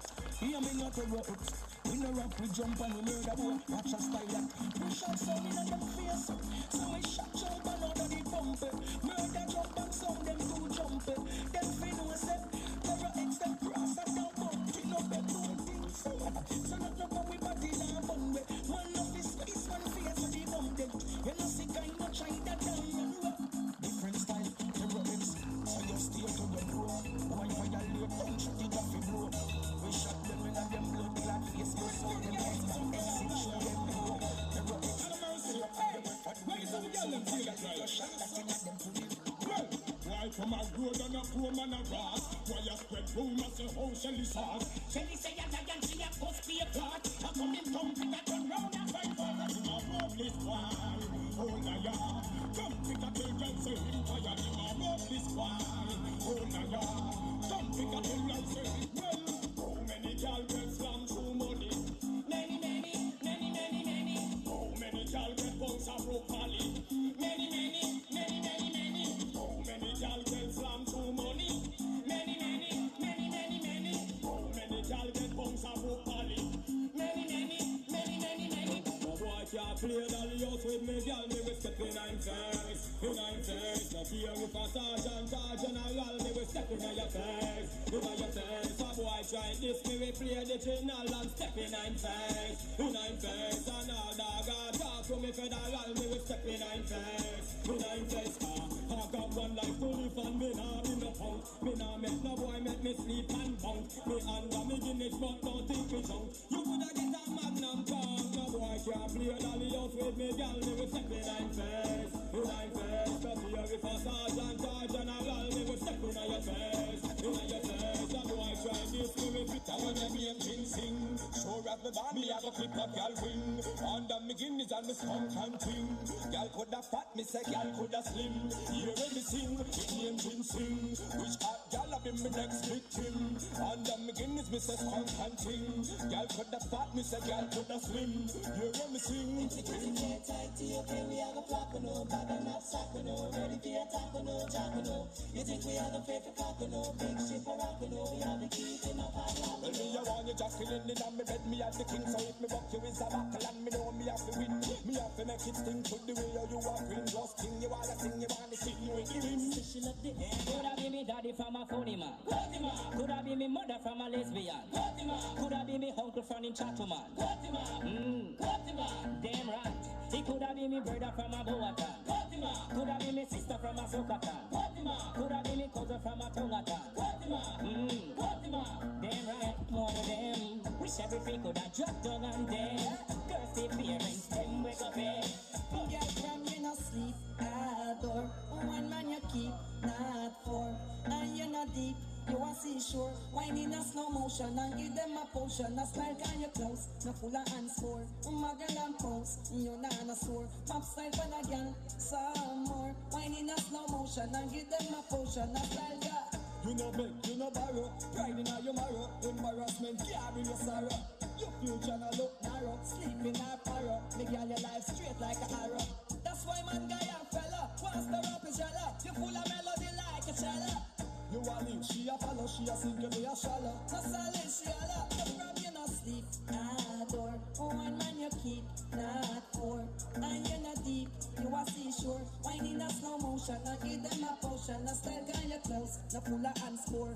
My girl and pose, you not a sore. Pop style for a girl, some more. Wine in a slow motion, and give them a potion. No style guy. Girl, you fresh, you no rotten. Soft and smooth, no tough like police button. Money know your problem, but me to can't even buy a nail polish, remove on her cotton. Oh, she feel hype up for you and she no nothing. You hear say she all a bedroom down a something. So she try this, you bust it out loud and clear. She a waist and she can't touch a button. Girl, you no sleep adore. One man you keep, not four. And you no deep, you a seashore. Wine in a slow motion and give them a potion. A style girl you close, no full of hands for.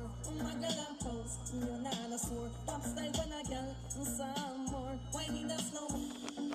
Turn it up on the jacket. You no beg, you no borrow. Pride in your marrow. Embarrassment, carry your sorrow. Your future no look narrow. Sleep in a parrot. The girl your life straight like a arrow. That's why man guy and fella wants the rap in jello. You full of melody like a cello.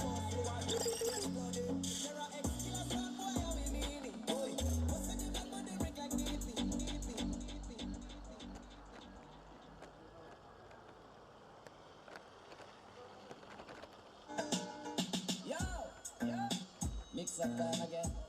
Yeah. Slow motion. Girl from Guinness, put it up on it again. Keep not for, and you're not deep. You want see sure, wine in a slow motion and give them a potion. A style kind you close, no full of hands for. My girl and pose, you not a sore. Pop style pan again, some more. Wine in a slow motion and give them a potion. A style girl. You no beg, you no borrow. Pride in your marrow. Embarrassment can't bring you sorrow. Your future no look narrow. Sleep in a parrow. Make all your life straight like a arrow. That's why man guy and fella wants to rap each other. You full of melody like a cello. You a lead, she a follow, she a sink, you a shallow. No solid, she a love. No problem, you no sleep. Adore. One man you keep, not four. And you no deep, you a seashore. Wine in a slow motion and give them a potion. No style gun you close, no full of hands for. My girl and pose, you not a sore. Pop style when a girl, some more. Wine in a slow motion and give them a potion. No style gun. Girl, you fresh, you no rotten. Soft and smooth, no tough like police button. Money no your problem, but me to can't even buy a nail polish, remove a cotton. Oh, she feel hype up for you and she no nothing. Your ears so she all a big room down a something. So if she try this, you bust it out loud and clear. She a waist so she can't touch a button. Girl, you no sleep at all. One man you keep, not four. And you no deep, you a seashore. Wine in a slow motion and give them a portion. A style girl you close, no full of hands for. My girl and pose, you not a sore. Pop style when a girl, some more. Wine in a slow motion and give them a potion. A style girl. You no beg, you no borrow. Pride in your marrow. Embarrassment can't bring you sorrow. Your future no look narrow. Sleep in a parrot. The girl your life straight like a arrow. That's why man guy and fella wants to rap each other. You full of melody like a cello. You a lead, she a follow, she a sink, you a shallow. No solid, she a love. Girl you no sleep, adore. When you no keep, not for. And you no deep, you a see sure. Them a talking at their ex, but when you hear hypocrite talk, blow them, make them sit and talk. All them can do a flip and talk. Soak a life, them can't lock off. You mad? Hypocrite talk, blow them, make them sit and talk. Jump and sound, come and lick and talk. All shot face, them can't pick off. Enough of them claim them with you. Want extra clip you. Want come and Western and Smith you. Want sneak up and nice pick you. I'll take your bicycle, you that's surprise. Don't know where it's you. There are X sound, Father God, we try with you. Relieve the burdens and what you're up with you. Merchant of business, that's the way up with you. That's can I not make them. Let's go to Hold on them. We know them power, we know them mental. Only for blood, only for special. Gonna squeeze this for everybody. Terror X, them not kill nobody. That a lion locked up in eyes. Hard cold like happy eyes, could shot his eyes. Shallow grave, man a drop in eye. Better watch your eyes. Can't this stroke and them with your human appetite. Pull up, and a knock it right at the traffic light. Crawling, have it in a day, jumping at the night. Some pussy down the bad when them a chat in a the mic. Life you bust a belly, bust a friend a drop in a your type. Press just splash and pan a bite. Brains like and pan a kite. Them mad gonna try see them but it not look right. She shake them, it just stop look white. Lie them a lock down, what a good sight. Bust it and straight, terror bust your windpipe. Never stop bad boy when you feel like. Don't slap, bust it, show me that you do me, that you do.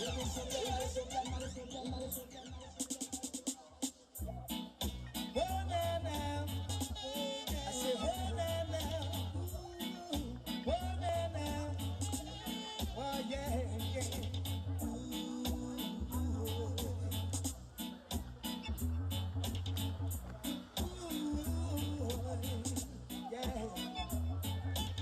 Stop your fussing and your fight, brother. Now's the time for united sisters. Stop your fussing and your fight, brother. Now's the time for united sisters. It's time, unite. It's time to live upright. It's time to unite. It's time to live upright. Ooh.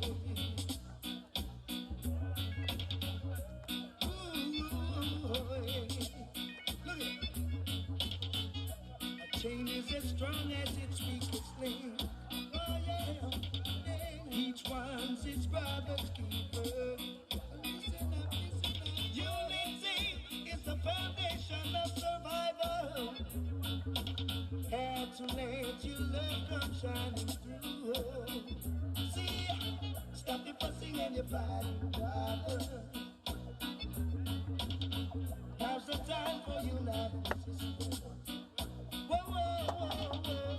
Stop your fussing and your fighting, brother. Now's the time for you now, trust me, I'll get this. Rudy don't fear, no boy, Rudy don't fear. Oh, gangsta don't care, no boy, gangsta don't care.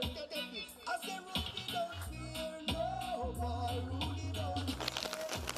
Oh, gangsta don't care, no boy, gangsta don't care. I'ma tell them, the gangsta, I run off. Anyway you reach your bogus badge pop off. Have him in a jam down and one corner for it.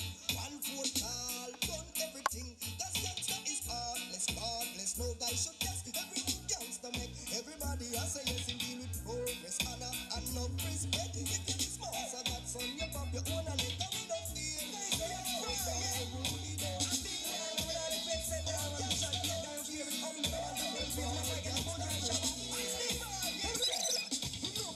Stop over monkey so with man under shade. Tell me the body and rinse it out clean. When you come to games we are cold and mean. But we say rude boy, it's right. Some of the reason we are going to feel happy. Tap walk around and a finger man body. Stand for the in a short.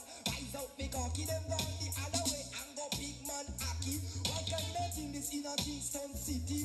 Two man a hug up in a bed and a get icky. They want the fat pum pum from Nicky. And the boy want and the body from Nicky. I have never heard a sound play so heavy and so clear with a sweet tone, a melody the crowd want to hear. Never heard a sound play so heavy and so clear with a sweet tone, a melody. Watch out! Cause we no laugh, we no skin, we no play neither green along. Then we there I give out, we want in a sound boy can't hear. So him skin go and burn him. We don't dig the grave by the return coffin. You won't fly too far, so we go and clip your wing. Just test my sound, it is so the murdering. I have never heard a sound play so heavy and so clear with a sweet tone, a melody the crowd want to hear. Never heard a sound play so heavy and so clear. Yes. Lovely cricket going to resume in a while. Sound a run up them mouth and a chat but and them a chat we no ring. Last score I got was 47 for 2. The greatest, oh yes, that's a fact. Might be 51 for 2. I'm not sure. Gunshot look how the yeah them a jump and a lift up them frack. Music sweet them from foot to head top. I have never heard a sound play so heavy and so clear with a sweet tone, a melody the crowd want to hear. Never heard a sound play so heavy and so clear with a sweet tone, a melody. Watch ya! I say champion a play, look how the girls them a sway a sound going over there so on him knees and a spring. This my sound, are you going fade away? Cause we know rock we no skin, we no skin, we no skin, we no skin, we no skin, we no skin.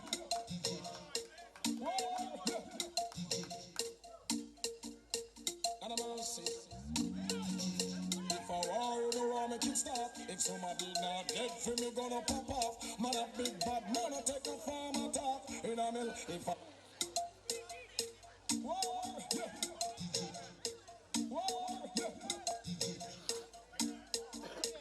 and I'm gonna say, if I war, you know I make it stop. If somebody not dead for me, gonna pop off. Man a big bad man, I take a farm attack. In a mill, if I war, you know I make it stop. If somebody not dead for me, gonna pop off. If you're this bad man, we put you back in on the past. Hey boy, no say nothing. It's one more word and the show get forgotten. For you this jungle is them a go rip out you missing. I sick some mid like I put it straight in your coffin. With glass pan top line, with sponge and satin.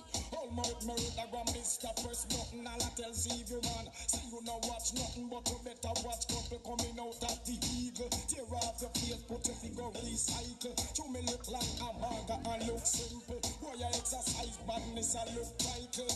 None of mercy. Ready for war, you know I make it stop.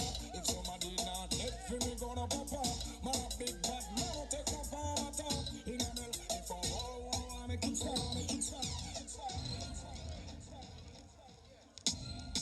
Gun technician, Jonathan got church and Littleton Christian. Why get the some boy say them a bad man and them in demand. Never get bite and God treat Spanish town. Now we man, you never be a copper shot out of 1 cent. You ever power with Bulby or the president. Make one pop out a bicycle marriott. Make police boy run left in chariot. You ever rub serial number. When your little make gun out a lumber, you ever file gun with machine lube yet? Bury your gun in a car tire tube yet? You ever bust a pint 50 or a Ruger? M4B. What is? Terror X are the bodies. We kick down the people and walk off Gladys. They mess on the maddest. If you soaker, Mr. House Rock, Mr. Ritz. Question time. Some boy live for chat. That's why soaker for give them some fat shot. Hey boy, you ever build a copper shot out of 1 cent? You ever par with Terror X or the president? Make one pop out a bicycle bar yet? And make sound where you left them car yet? You ever rub out a serial number? When you little make gun out a lumber? You ever hide gun with machine lube yet? Then you no gun in a car tire tube yet? You ever bust a 150 or a Ruger? Them 4 Benelli or German Luger? Put Pepsi on a gun when you rusty. Bust your gun till it has the smell musty. You ever give a boy your telephone scar yet? Or gun but sound boy with a SLR yet? Make a fire in thin out a wall nail. Make a pipe bomb or malata cocktail. You ever do a drive-by in a middle day? Empty a banana clip on a AK. You ever clear barrel a gun from Wharf yet? You ever cut a shotgun in a half yet? Make son boy sleep in a mother room, cry like baby one walk in a mother room. Your name never make headline news yet. You ever make Brian left them shoes yet? But never call yourself business slow yet. How much hand grenade you ever show yet?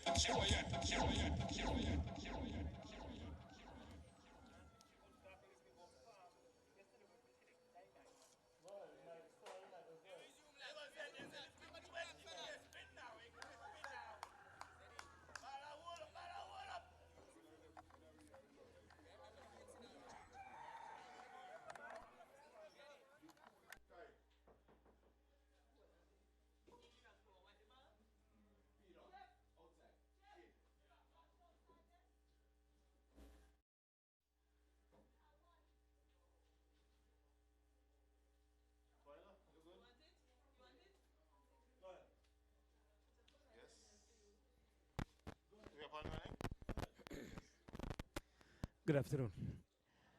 And welcome back to Salem Park in Montserrat. We are just about to resume. We're looking at Zawanda White in bowls now to Jason Peters, who strokes his one down to the man at short mid-on. He seems to be the captain of the Williams 11. I realize that we have Burns Lions. It's a Burns Lions and Williams what? Tigers? All right, we need to make up our minds. Wolves, here he comes now. Once more, bows to Peters, and Peters drives into the onside behind square, and looks like Dion West comes in. One more to the total. We can tell, yeah, we can tell you that it's 54 for 2. Peters is on 4. And Yearwood, opening batsman on 28. The game has now been reduced to 18 instead of 20. Oh, instead of 25 because of the showers that we've been having. Beautiful thing about this ground, Baz, it drains quite naturally. Salem Park, man. It always bothers me and makes me wonder why we don't take more advantage of this park. Zawanda White, and he goes now past his lane, balls. And this time Yearwood flicks him to the onside. He knows that his mother and sister are watching. This guy doesn't want to make any mistake. It's the end of the over. Whereas you're looking at the grounds, even though it has good drainage, you would expect the outfield to be a bit sluggish and perhaps limit the run scoring opportunities. So it'll be interesting to see how the batsmen maneuver this period. You know, it's really good to see cricket back, right? Oh, awesome. But for me, I must tell you this. When I came to the park today, I wanted to see the guys in colors. You know, this white stuff, you know, turns me off for 2020 and one-day cricket. But I think it has something to do with the backdrop.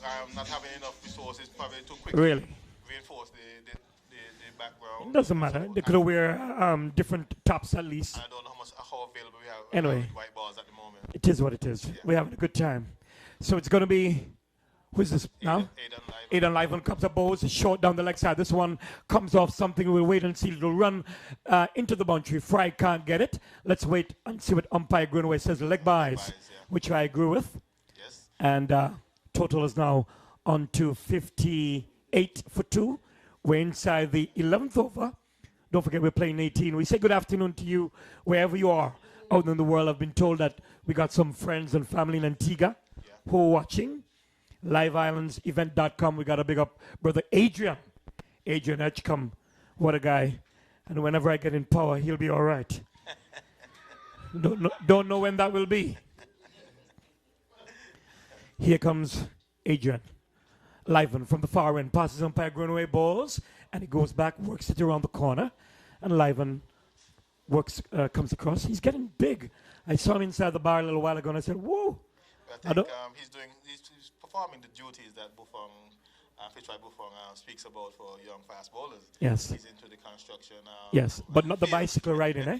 No, keep yeah, on the bicycle. Buff hates the bicycle riding. And you wouldn't believe, I was going to buy myself a bicycle for Christmas. And after hearing Buff, I said, no, get a donkey. Liven. In he comes now to bowl to Yearwood, and he's hitting that through the outside. Lovely stroke, but will meet the man who is feeling out there under the cap. Who's that?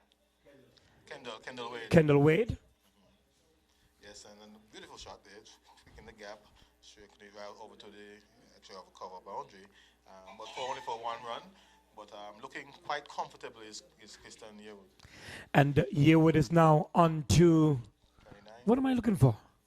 I'm all over the place. Yearwood is on to 29 from 26 balls, 5-4 so far.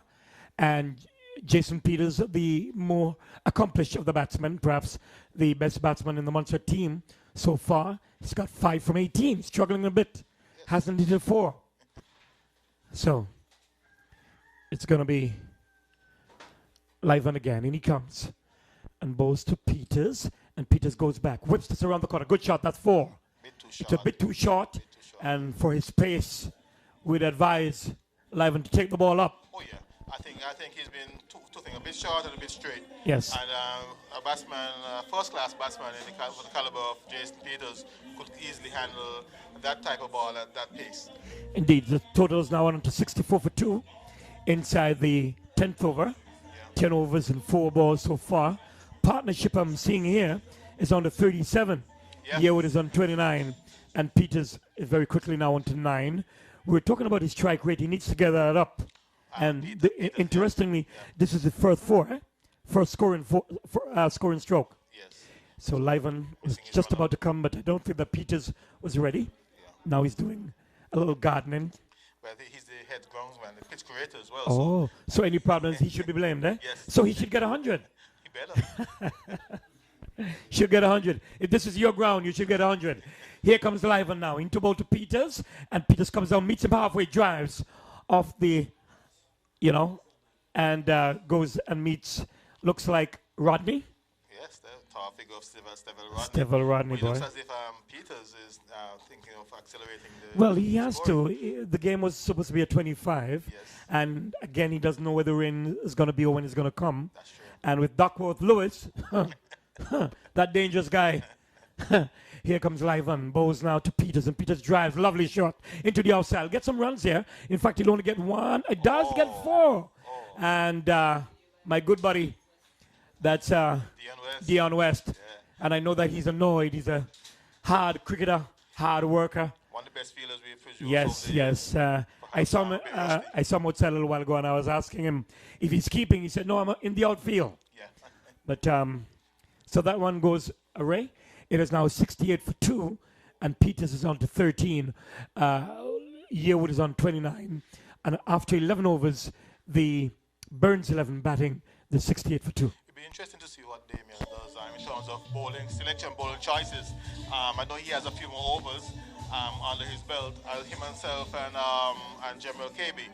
So it's been interesting to see. But again, also the wily old vet in McPherson Mead, he has some overs under his belt as well, so it should be interesting to see who he chooses to bowl his final few overs. You know, I really wanted to compliment The team who's doing all of this, we know that Cordell is here, and her daughter, they're all here working. And I see another young Fenton there as well. Miss Di, how you do? Your granddaughter's here working cricket for the first time. Here we go now, Zawandi White into bowl there too. Yeah, Wooders chokes beautifully up on the offside. But White comes across to his right and fields, and there is no run. But yes, this is Zwandi White. He's really in the eyes of the Leeward Island selectors. He was also in the eye of the under-19, West Indies under-19 selectors. Should have been, yeah, for that tour of England, right? Yeah, he was under-15 player. Yeah. He's bowling left-arm spinners, goes up now short, and he goes back and pushes into the outside. But sneak a single, and they can. It's a bit wet out there, and Damian Williams, the captain, just couldn't get down. But a good single there from Yearwood. He's now on to 30, and the total is 69 for 2. Extras, by the way, 14. Yeah. 14. 6.4 overs remain. It's the Burns Lions who are batting. And again, we're looking at White, Zawandi White. In he goes between the umpire and the stumps and bowls. And this time he's beaten outside the line of the arm stump there by Peters. I think that was a bit too full for him. Maybe he came out and met that. Yeah. So here he comes once more. Passes umpire lane. Bowls now, and this time he's driving, and could be some trouble. Had to get back, but that was actually a good try by the skipper. It was Rodney Stevel who tried to throw the stumps down, and it bounced awkwardly over Zawandi, who's a very short guy. But Damien tried to really do some good damage there, did some good work. Still got a single. So the total is now on to 70 for 2 inside over number something. And he's driving. Lovely shot. Lovely shot meets Fry, who gets down quickly in the approved manner. They're looking for 2. Won't get it. As a dove flies away. 2 doves out there. Maybe they're mating. I don't know. They're trying. Maybe trying to get some sort of connection for later on. They're trying to stretch out Zawandi out. Those last 2 deliveries, also throws back to him have been quite high. But good backing up on both ends. 71 for 2. Yearwood on 31, 14 to Peters, who is driving again hard into the ground.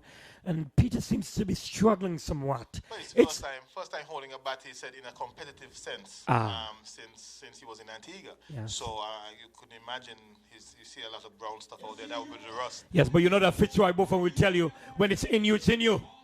Because I can bet you that Buff, if he takes up a bat right now, you know. What is the form is what? Temporary. But class is permanent. Yeah, class there you go. Forever.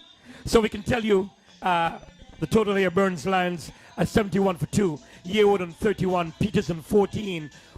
We got 6 more overs remaining. Remember, we've cut them down to 18. Yeah. 12 overs have gone. We'll try and give you some bowling figures as we go along as well.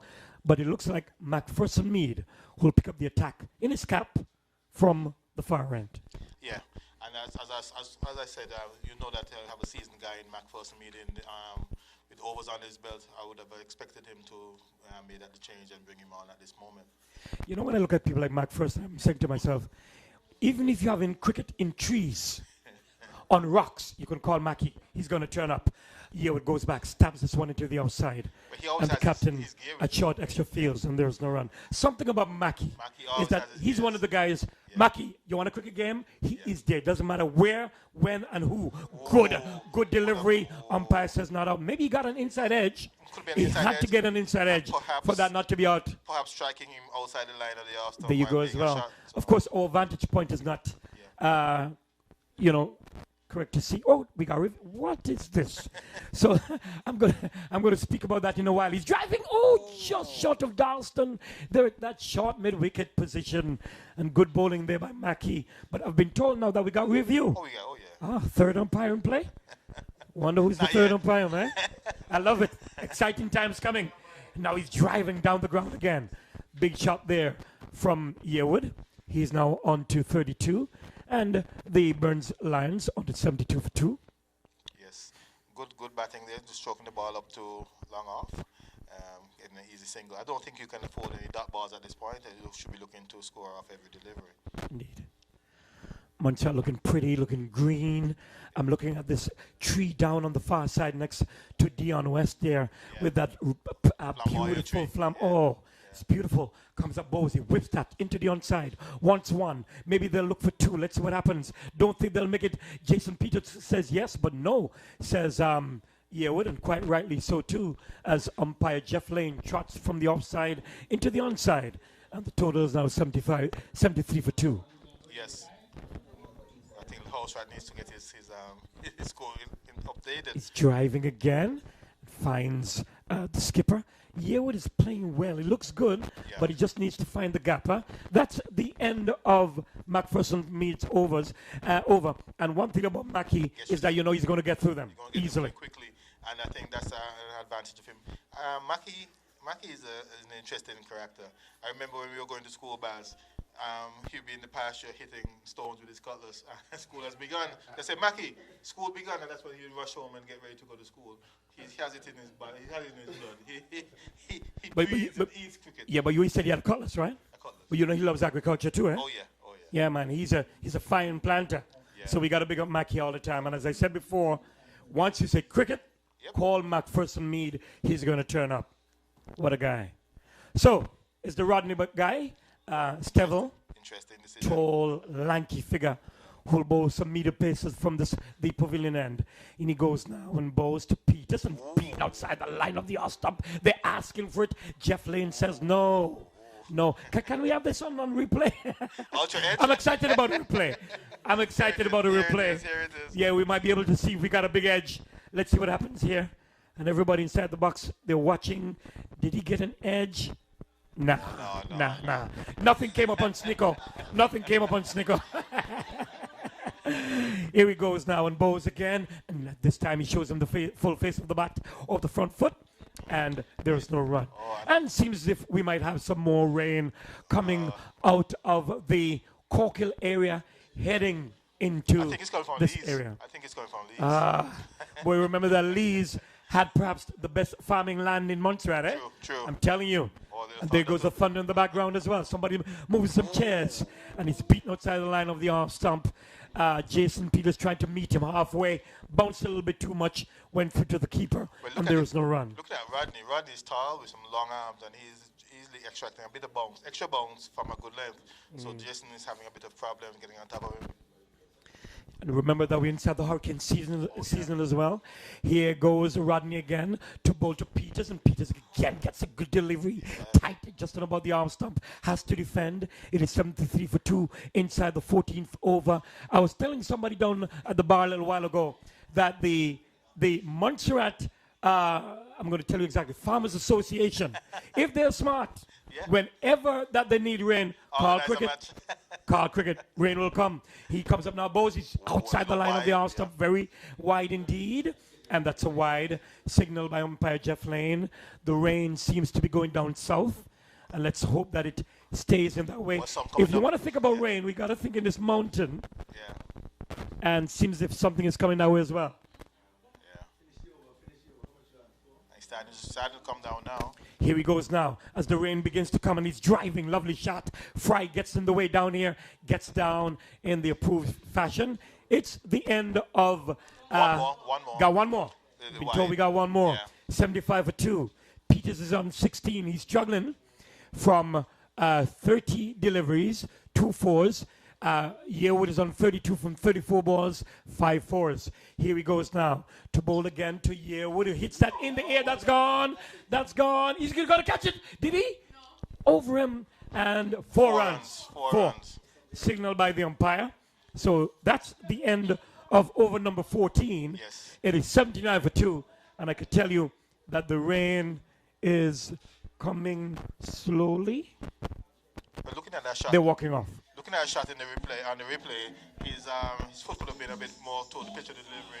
But he has long levers, long arms, and he just played through the line, and he was able to clear the field on the boundary. But a good cricket there by Carol Moraine.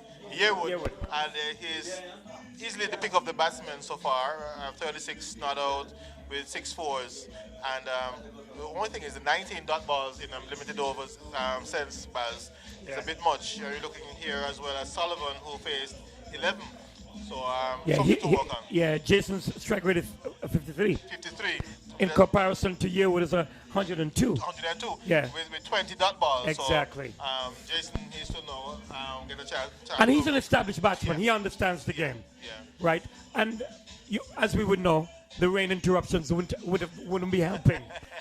Either side, because for the feeling side, the ball is going to get wet. Yeah. They got slippery. You know what I mean? Difficult for spinners Yes. and so forth. Yeah. Indeed. But all in all, that's a bad over from Stevel. Yes, I very think- good over indeed. I think facing the right hander, the left hander, for the first time in the over, for the last ball, he tried to overcompensate for his line. Indeed. And it was a bit wide and full, and he was punished. But all in all, a good over. Yeah. I don't know if you realize that while we were here, Fitzroy Buffon came and took up his phone and stuff. Like somebody he don't trust. And Gregory's right next to him. So, so folks, we're going to take a short break. Yeah. It is 79 for 2. The Burns Lions playing the Yearwood 11. And we can tell you No, the Williams Tigers. the who? Williams Tigers. Yearwood is on 36. Yeah. Peters on 16. Extras of 15. 14 overs have gone. We got 4 more remaining. Yeah. 79 for 2. We'll be right back.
Hey,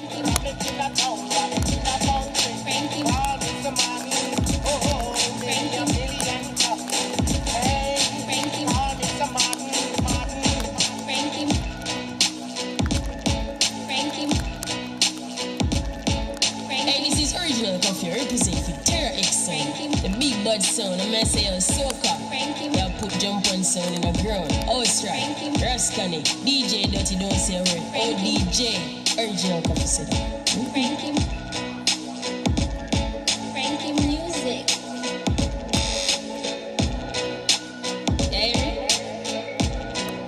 Frankie.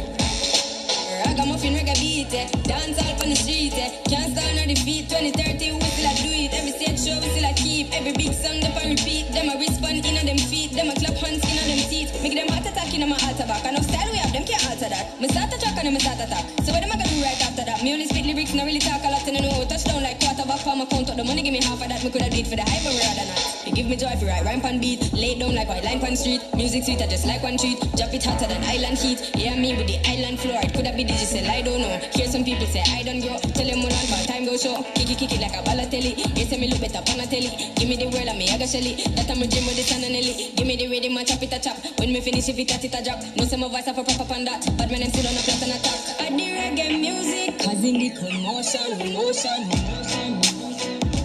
Jerry Exxon. Soca don't play teas and rock the rain up. Terra Exxon for the street. Kill sound till the week.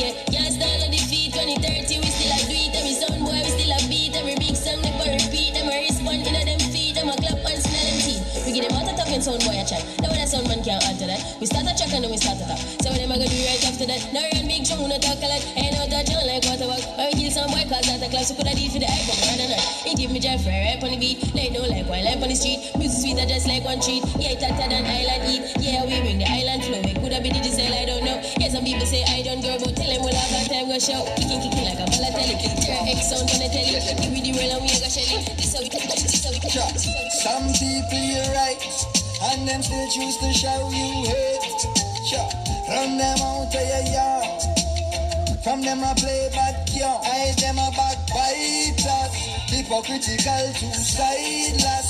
We call them modern day Judas. The spreaders of rumors.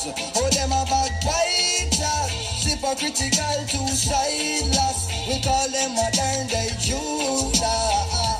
Spreaders of rumors. Hey, so why should I be afraid of you when you bleed just like I do? The more you try fight, judge, a light keeps shining through. So I've got no time for you, cause in my view you wanna step in on my shoe. You wish you never leave a loo and feel so damn confused. How every day you wake you ache because you know you're fake, and every step you take I bring you closer to your grave. But I am like a column when I easily shake. The certain say I feel me none of who can't take. We guided by the monster, defender of the faith.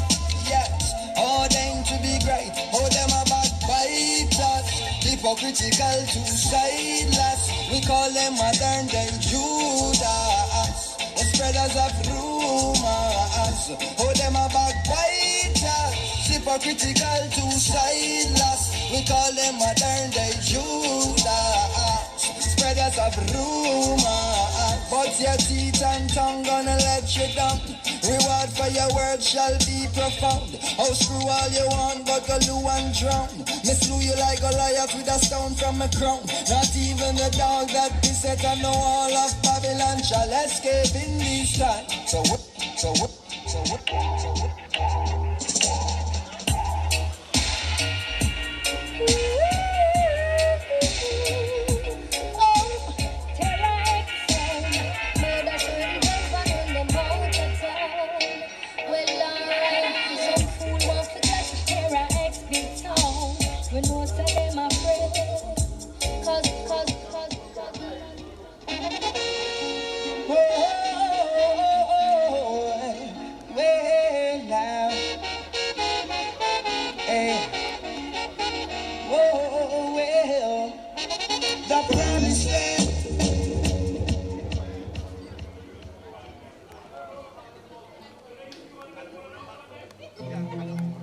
Your words have no meaning 'cause you continue to do the same thing.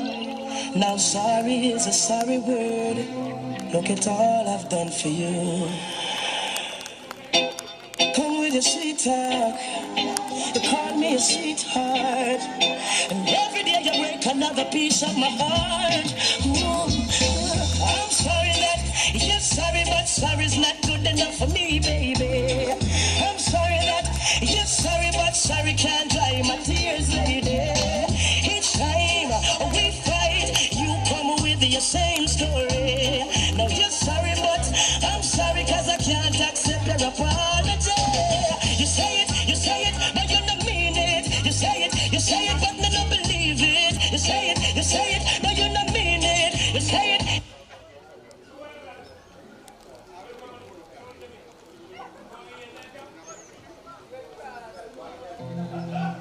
Your words have no meaning, 'cause you continue to do the same thing.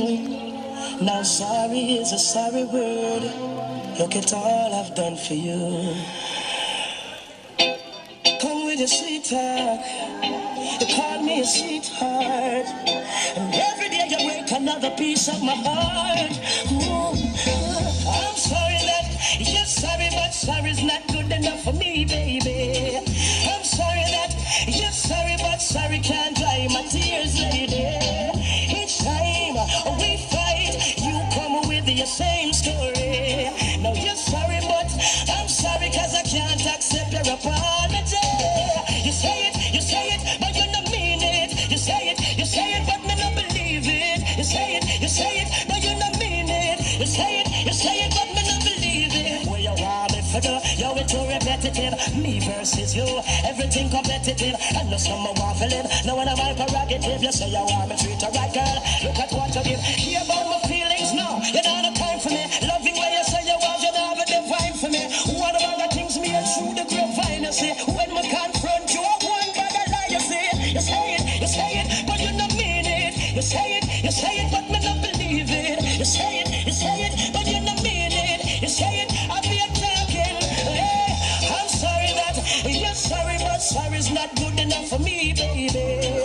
I'm sorry that you're sorry, but sorry can't dry my tears, lady. Each time we try, you come with your lame story. You're sorry, but I'm sorry 'cause I don't want to be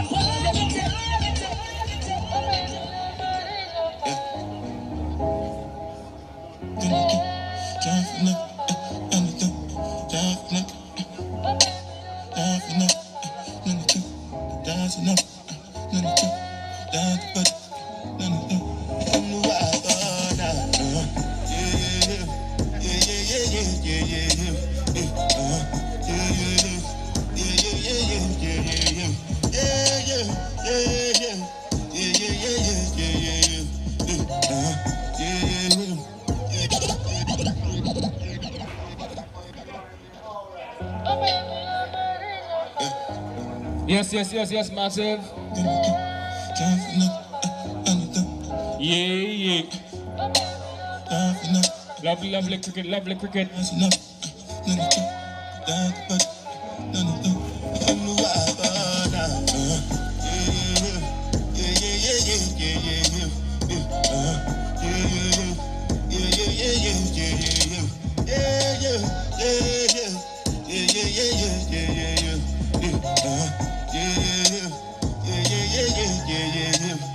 This one I got to be the jabata. Me, I no get time, I did jabata. Dada cover my face, calling me la bada. Biggie man, we know the where I bada. Tell me, my nigga, what's it come? G-Wagon, all depending. The girl, ride the boat. I know feet, die for nothing. My nigga, what's it come? G-Wagon, all depending. The girl, ride the boat. I know feet, die for nothing. Anything when you do, they must commend it. So anything when you do, I try to do on my way. Plenty survive with the face. Just to make sure money day. But my people then go say I know one fight, I know one die. I don't come for me. I want enjoy. I want job life. I want buy motor. I want build house. I still want to know. Tell me, money talk. What's it up? Chihuahua talk. All depend.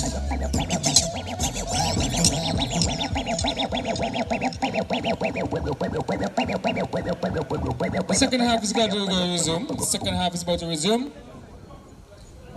Needing, let me see, 84 runs of victory. Needing 84 runs to victory off of 17 overs will be the batting team. Ashley, conference the call. With who? Chastity. Hey. Long time we for say this. This not sound safe. Want me know?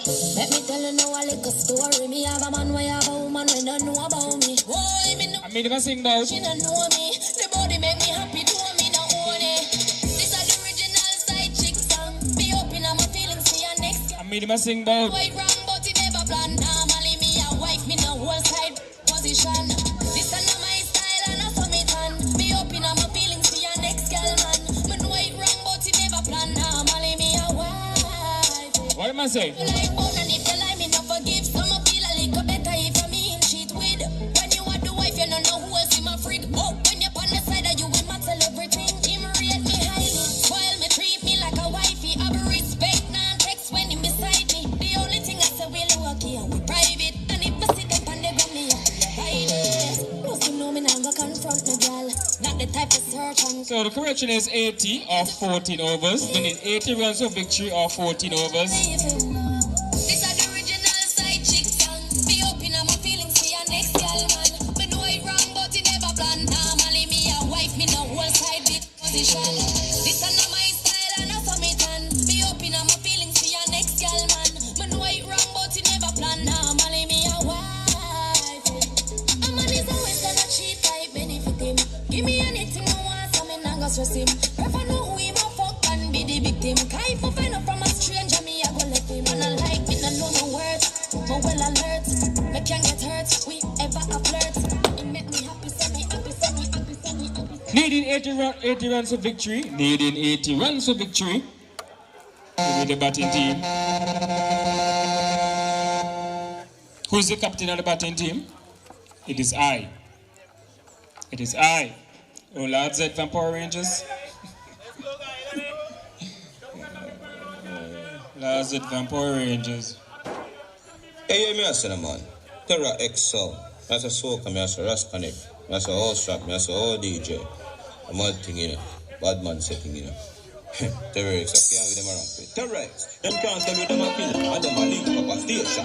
Bust it and go out in a face case them. Hey, Terra X, and them a run the nation. Them jump and they a waste man. Terra X, them a killer. They jump and can't this.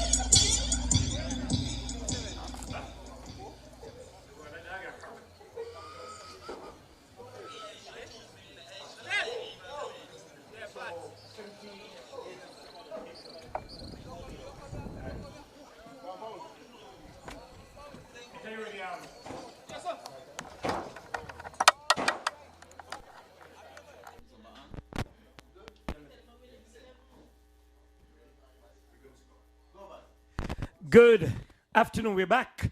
And this time I've got with me my brother, the one I call the Boof. Fitzroy Buffong, everybody's here with me. My good buddy. What's happening, man? Cool. Good to see you. Yes, indeed. Indeed. And Munster is beautiful, eh? As always. Gee. So I was saying to somebody that whenever you want rain, call cricket. Happens all over the world now, eh? Rains in Trinidad, rains in the UK, it's raining here. It's hurricane season, don't forget. Well, there you go too. So we must be mindful. Always. Indeed. Hey, Greg.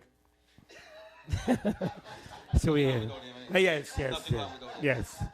So we got a big Quinton Boatswail, the Beast. And what is happening here is that the umpires have decided that we're playing a 14-over game. And the Williams 11 will need how many, my friends? 80 to win in 14 overs. So, Boatswain. And he goes now to bowl to Grant. And he's not too happy. He's not too happy. And I know that on the sports program, Buff has been before as we're speaking. I was wondering who was coming in the background here. I forget that we got a guy named House Rat in the neighborhood. What a guy. And he always has something to play for somebody. But I always remember both talking about boat swaying and not wanting to see him on no bike. If it's in the park, it's all right. Yes, on the grass. Yeah.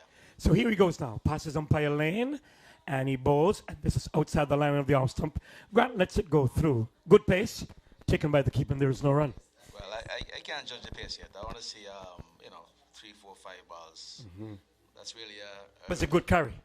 a good carry, but it's really a warmer, I think. So we got a man down at third man. We got a man at slip. We got a man at gully. We got a man at point. We got a man at cover. Mid off, mid on, man at mid wicket, and we got a man down on the fine leg boundary. Away goes Boatswain now to bowl to Grant, and Grant goes back and gets himself into a little tangle. And this one just came off the pad, maybe the inside edge of the pad, and just trickles in front of him, and there was no run.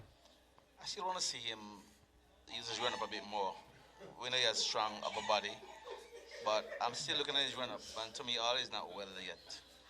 Let's see what happens later on this over, but I think he's struggling a bit with his run-up. His rhythm. I remember some fast bowlers speaking the other day and speaking about run-up and saying sometimes that you don't really need that run-up. I don't know.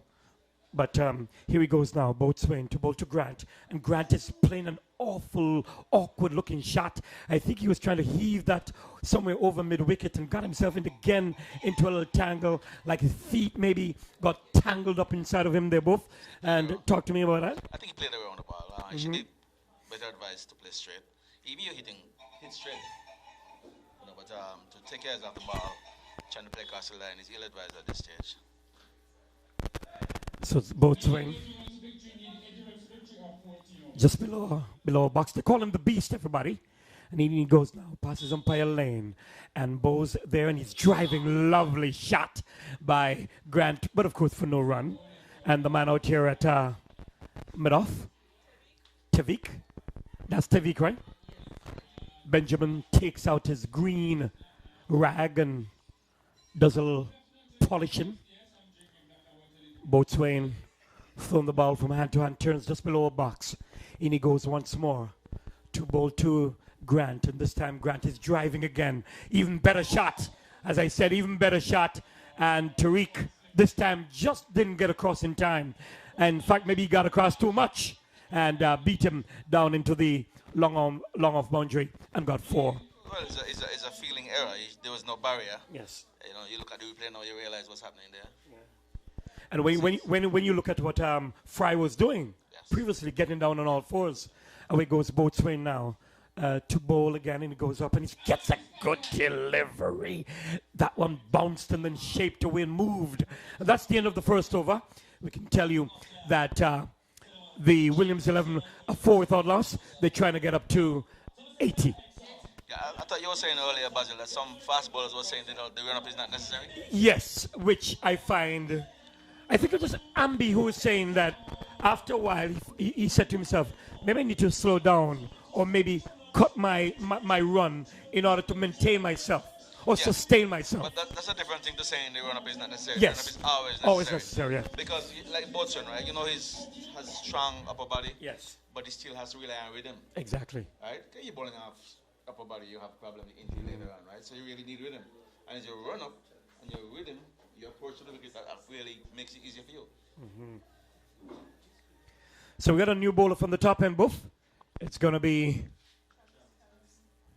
Travis Harrison. Yes, I like this guy. We played softball with this guy, and I said, well. One thing I said, the other side had maybe 3, 4 fast bowlers. Mm-hmm. They could have borrowed one. Yes. Just to balance it out. Yes, it's not. Yes, it's not a. Yeah.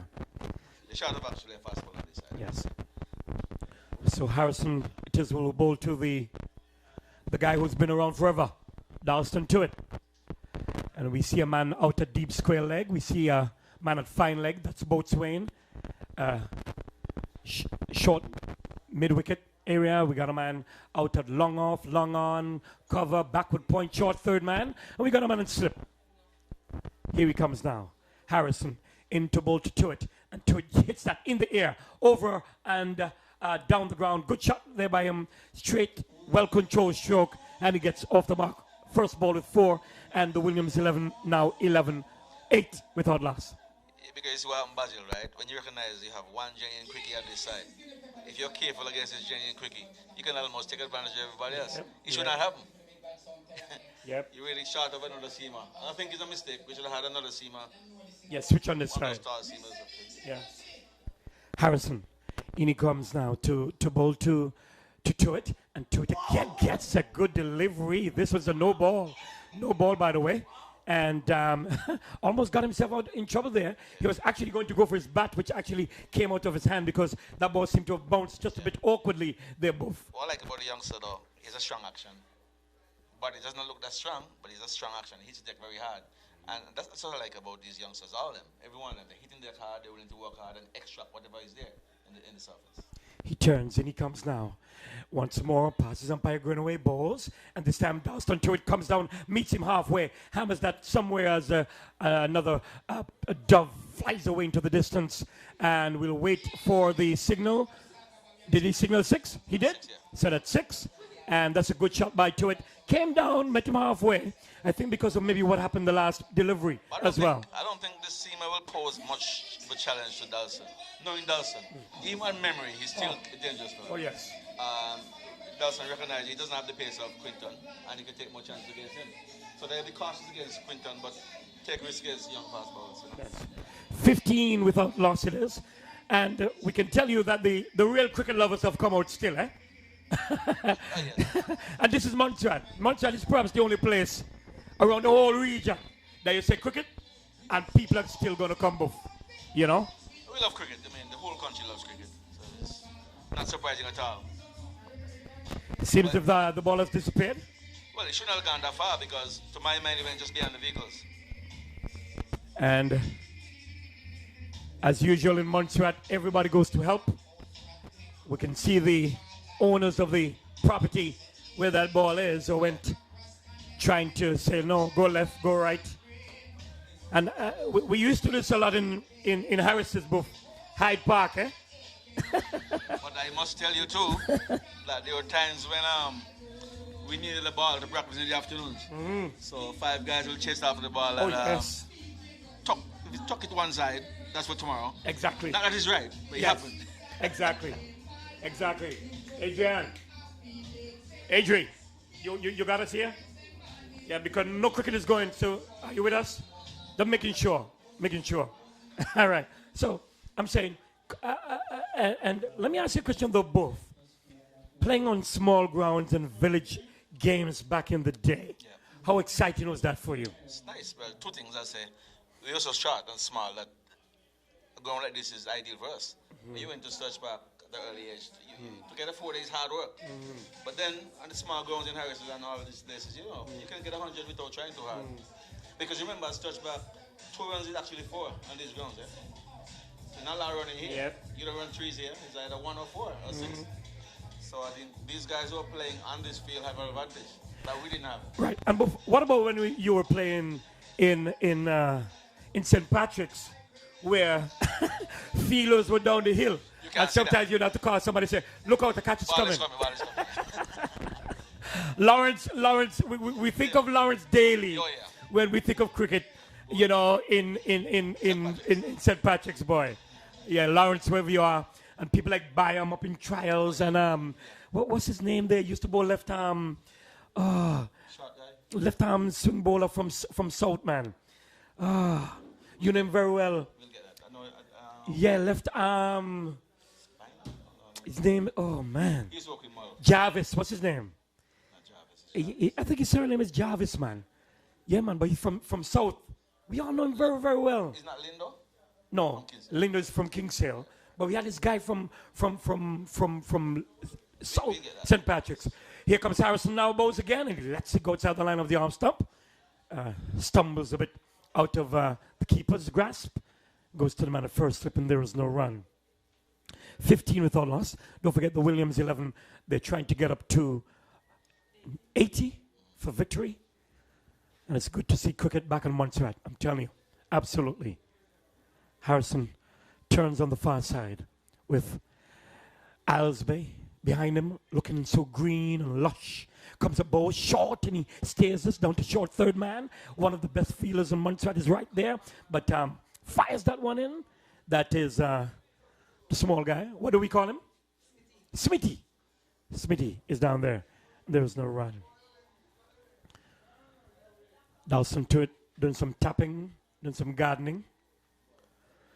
We've seen some excellent games in the CPL so far. Some which you would not thought would have gone to the script. Comes up, balls off the outside edge, and well done by Smitty. There, that short third man. He had to throw himself to his left, and that one was traveling off the face of the bat from Dalston to it. They got a single in the end. It's 16 without loss, but well done by Smitty. Yes, indeed. It's always a good feeler. Yes. But I like something about this youngster who's bowling from the southern end. I doubt whether he's 18, right? But he's hitting the deck hard. As he gets stronger, as he grows stronger, certainly will be fast. I tell you, we played a softball game against him, right? And I said, wow, this guy, yeah, man, he's all right. I did say that. Here he comes again from the far end. Passes umpire Greenaway just about now, balls. And this time that's just hammered into the outside by Grant, who the man out at point feels. It's the end of the over. And the total is 16 without loss after 2. But what I like about what I'm seeing today is that the average age of these youngsters is 16, 17. One or two guys are 18. And I'm looking at our fast bowling staff in Montserrat. I think he has a future. We now have to make sure that our batters, our young batsmen, do things right and practice. Because I see the future of Lewis cricket, Montserrat has to have a say in it. We have to be able to field 4 and 5 players. If our youngsters are 17 and 18 exhibiting this talent, clearly in 2-3 years there should be 4 or 5 guys on Montserrat in the Lewis team, in my view. But both, we must play cricket, eh? We have to play. We cannot stop playing. We got to play cricket. So Boatswain, the senior man for Montserrat, senior fast bowler, the beast, running now from the pavilion end. In he goes now to bowl to Choate, who works this off his thigh pad. Let's wait and see what the signal says. Goes down to the man at fine leg. Let's wait and see what umpire Jeff Lane thinks. It's off the bat, in fact. And one more there to it, who is now on to 12. So he's on to 12. Grant is on 4. And it's 17 without loss, Wolf. You'd note that the first over that Quinton bowled, he was struggling. He's going up a little more smoother now. Yes. And therefore he can bowl him more. Getting into his work. Yeah, I'm still looking at him because I still feel that he's not where I want him yet. Yes. So I want to see a bit more. So, Grant, reloading, if you want to call it that, remarking his guard. And now in goes Boatswain. Passes umpire Lane. And he bowls, and it's short, and he goes back and gives him the full face of the bat. The man, and maybe the most agile feeler on Montserrat, Shernal Burns, darts in with his 100-meter skill, and prevents any run. So I really want to see the... You know that guy I think I'm talking about, his name is Sam? Sam from St. Patrick's. I know Sam. Left arm. You remember Sam?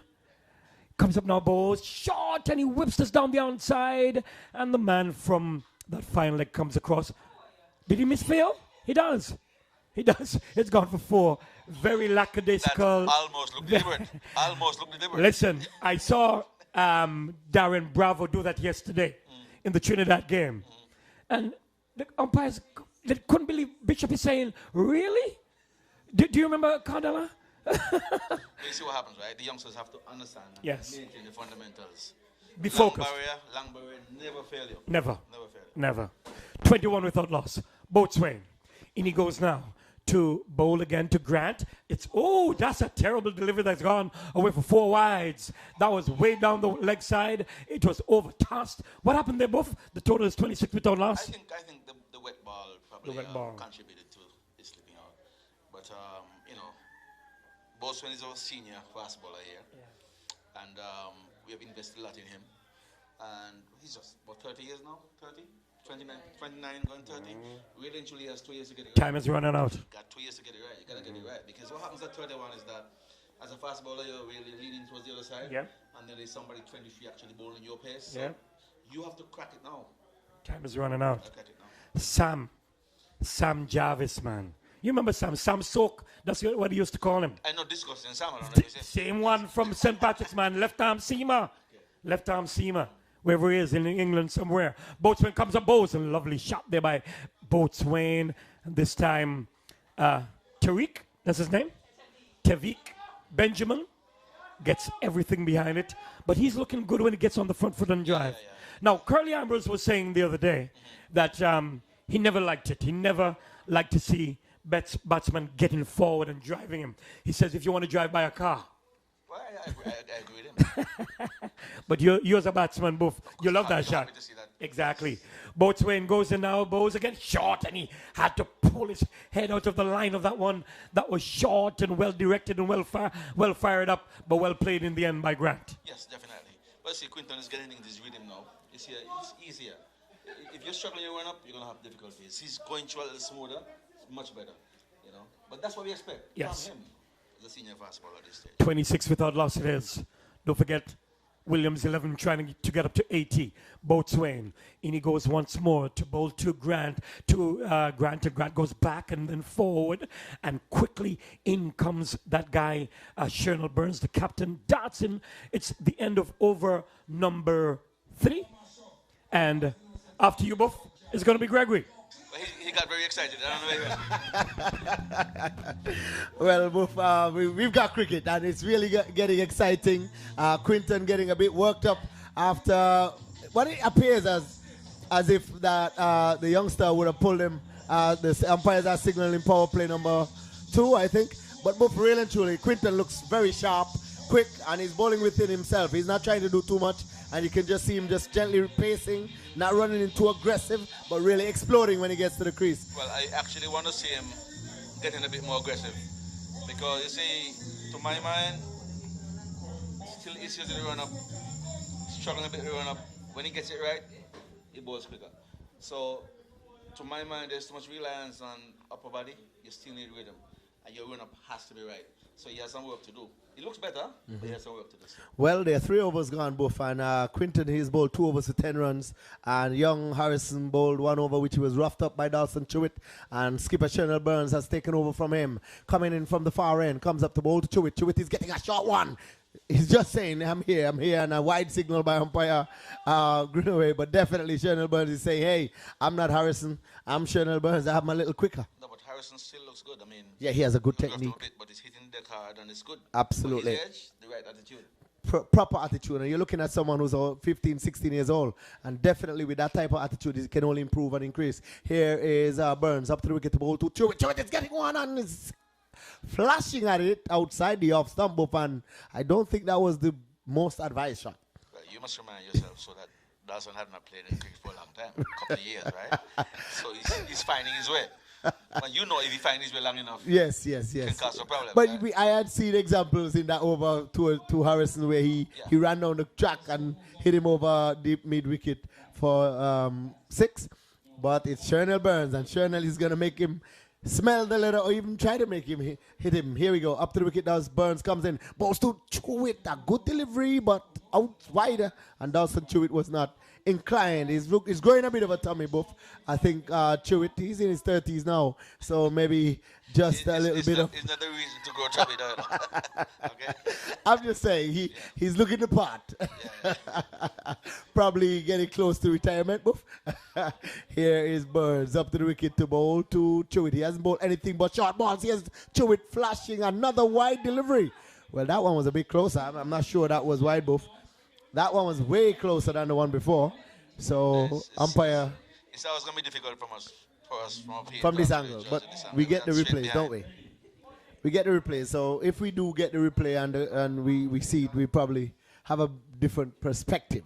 But it's Burns. Burns hasn't pitched one ball up in the 4 balls he's bowled. So, here is...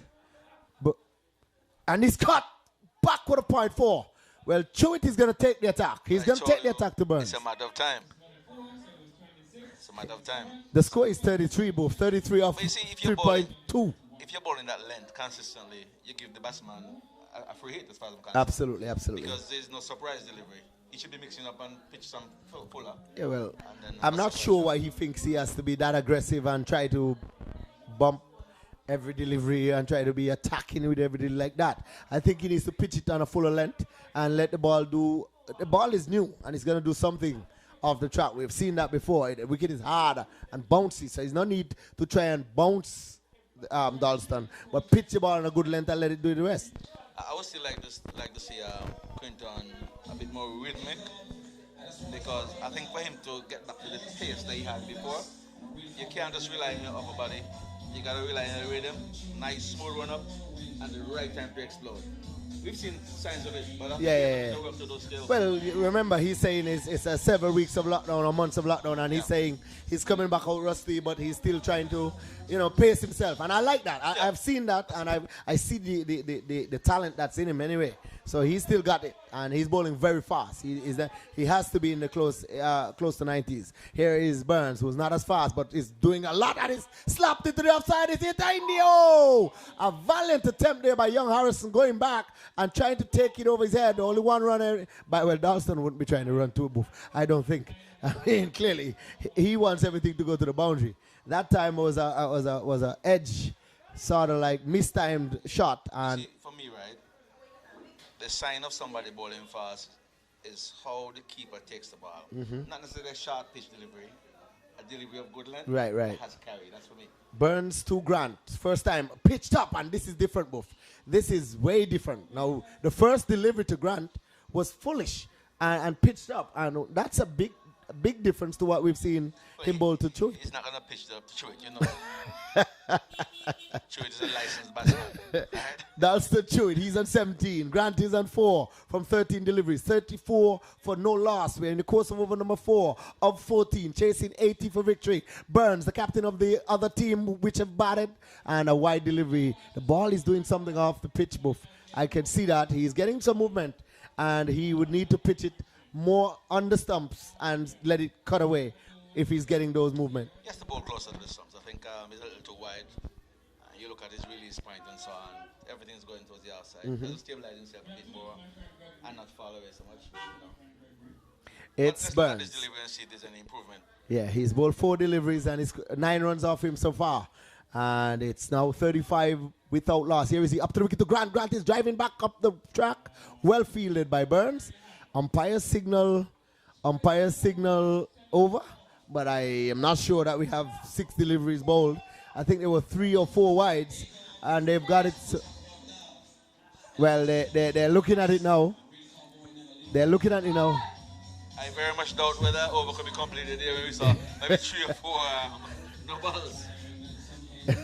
Well, yeah, there was one more, right? So umpire Greenaway is suggesting that there is actually one more, and Harrison is marking out his run from this end booth.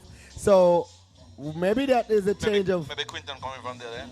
Well, Quinton has one more over. Oh, okay. So basically, they're gonna wait him out to hold that by one back. Harrison has only bowled the one over, and it looks like this side is not really packed with bowlers. So I'm not sure where the other bowlers are coming from. Maybe you may help me there, Buff. I don't know if Jason is going to be bowling. For me, when we're practicing, because I was barring fast ball on the other side. So, yeah. Practicing, Good. Well, if you have 4 on one side. Bragging rights is something that these guys really live on, Buff. Yeah. So they're not going to change nothing. It's going to be Burns. Up to the wicket to ball to Grant. Comes up, balls to Grant. Grant is getting a good delivery. That one cut and shaped, Buff. It was well played as well, though. By the way, I must say it was well played. But that one pitched and shaped away. Well, it was better directed, but still not creating any harm. Right. Well, the batsman was able to pick it up quickly, but he's doing the one thing with the ball. He's actually getting it to cut away from the off. It's a better delivery, having regard to what we saw before. Before, right. Well, that brings up the end of over number 4. At the end of over number 4, Williams 11 chasing 80 for victory. In 14 overs, they are 35 and would require another 45 off 10. 45 runs off 10 overs, not really a tough ask at Salem Park. Certainly with Larson out there, he might be here for another 15 minutes. Well, Harrison, if you don't get him out. Harrison will be looking for revenge, Buff, and we're going to look at him for the first time coming from the commentary box end. Let's be careful with his glass in front of us. Right. Well, let's see. Here is Harrison, who doesn't seem to shake and runs up and misses his run. But this guy seems to have a level of confidence, both at his age, that I'm impressed with. And when you have a youngster at 16 years old looking like this, even being knocked about, and he's coming back and he's hitting the deck, he's looking to penetrate. And that is what you have to do. Well, he does not miss the program. He listens every week. Oh, wow. He works at the post office. I see him nearly.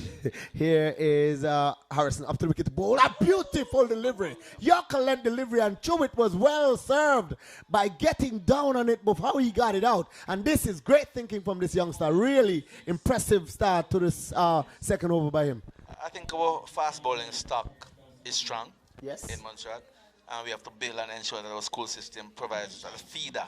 Yes. Backup to feed the national teams, whether youth or under 13, Right under up. 15, or 17, or 19. Harrison is up to the wicket to bowl to Grant. Grant is getting a delivery. No ball signal. There could be a run out. Oh, that was very risky. A run. Jason Peters had he picked it up. Harrison has bowled a no ball and signals of such by umpire Lane. That's his second no ball, I think. I think his problem is, right, his takeoff point. He's not being consistent on his takeoff point.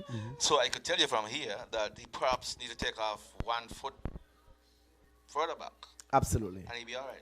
Well, that's something that the coaches should be looking at and be able to talk to him through. And I know you both, you're going to have a word with him to tell him, look, there's a few adjustments that you can make that does more for you. But here is Peters is going back on the mid-wicket boundary. Here is Harrison up to the wicket. A free hit for Chewit. Chewit is swinging high, hard, handsome, way over mid-wicket for 6. And mark you, that was one hand, eh? That was only one hand, eh? Well, it was a free hit, and when you get a free hit and Dalton Chewit gets a free swing, it will be swung. And once he connects, that should be staying connected. 24 years, 44 for no loss. The youngster needs to do a bit of work, and I think the coaches need to look at him too, because what's happening is that he has no confidence. That's the way he should take off from. A while ago, you saw him looking down. He should not be looking down. Which is why he bowled the no ball. If I'm taking off at 13, I'm taking off at 13. Right? So he's just going in, not knowing where to take off And from. then it comes to you after a while with natural, that makes a lot of sense. Yeah. Well, you're not missing anything. The ball is over in the grass. It's a bit wet, and I'm sure that grass below both would be thick and would take some finding. I think the umpires should be thinking about getting another ball. It looks like they found it, though. Yeah, they have. They found it, yeah. So I mean, while it may look like it's a major problem, it's not really a major problem at all. It's no balls. You don't really want to have youngsters bowling no balls at this stage. Because it's not really express. It's more medium pace, top tier medium pace. But he has to get this right. Because you have to be consistent in your takeoff point. Not sometimes passing it, sometimes you need rhythm. So this is simple things, really. Well, Bob, just a minor observation here that the weather has cleared up significantly, and whether or not we could have played 2 more overs on the other side, because hindsight is always good, but at the time you couldn't take the chance. So well, absolutely. I'm just saying, it's like we sometimes commentators have this way of saying things and it goes the other way. So when the ball is back, Harrison will now be bowling what we consider a legitimately delivery. Here is he, running up to bowl to Dalton Chewit.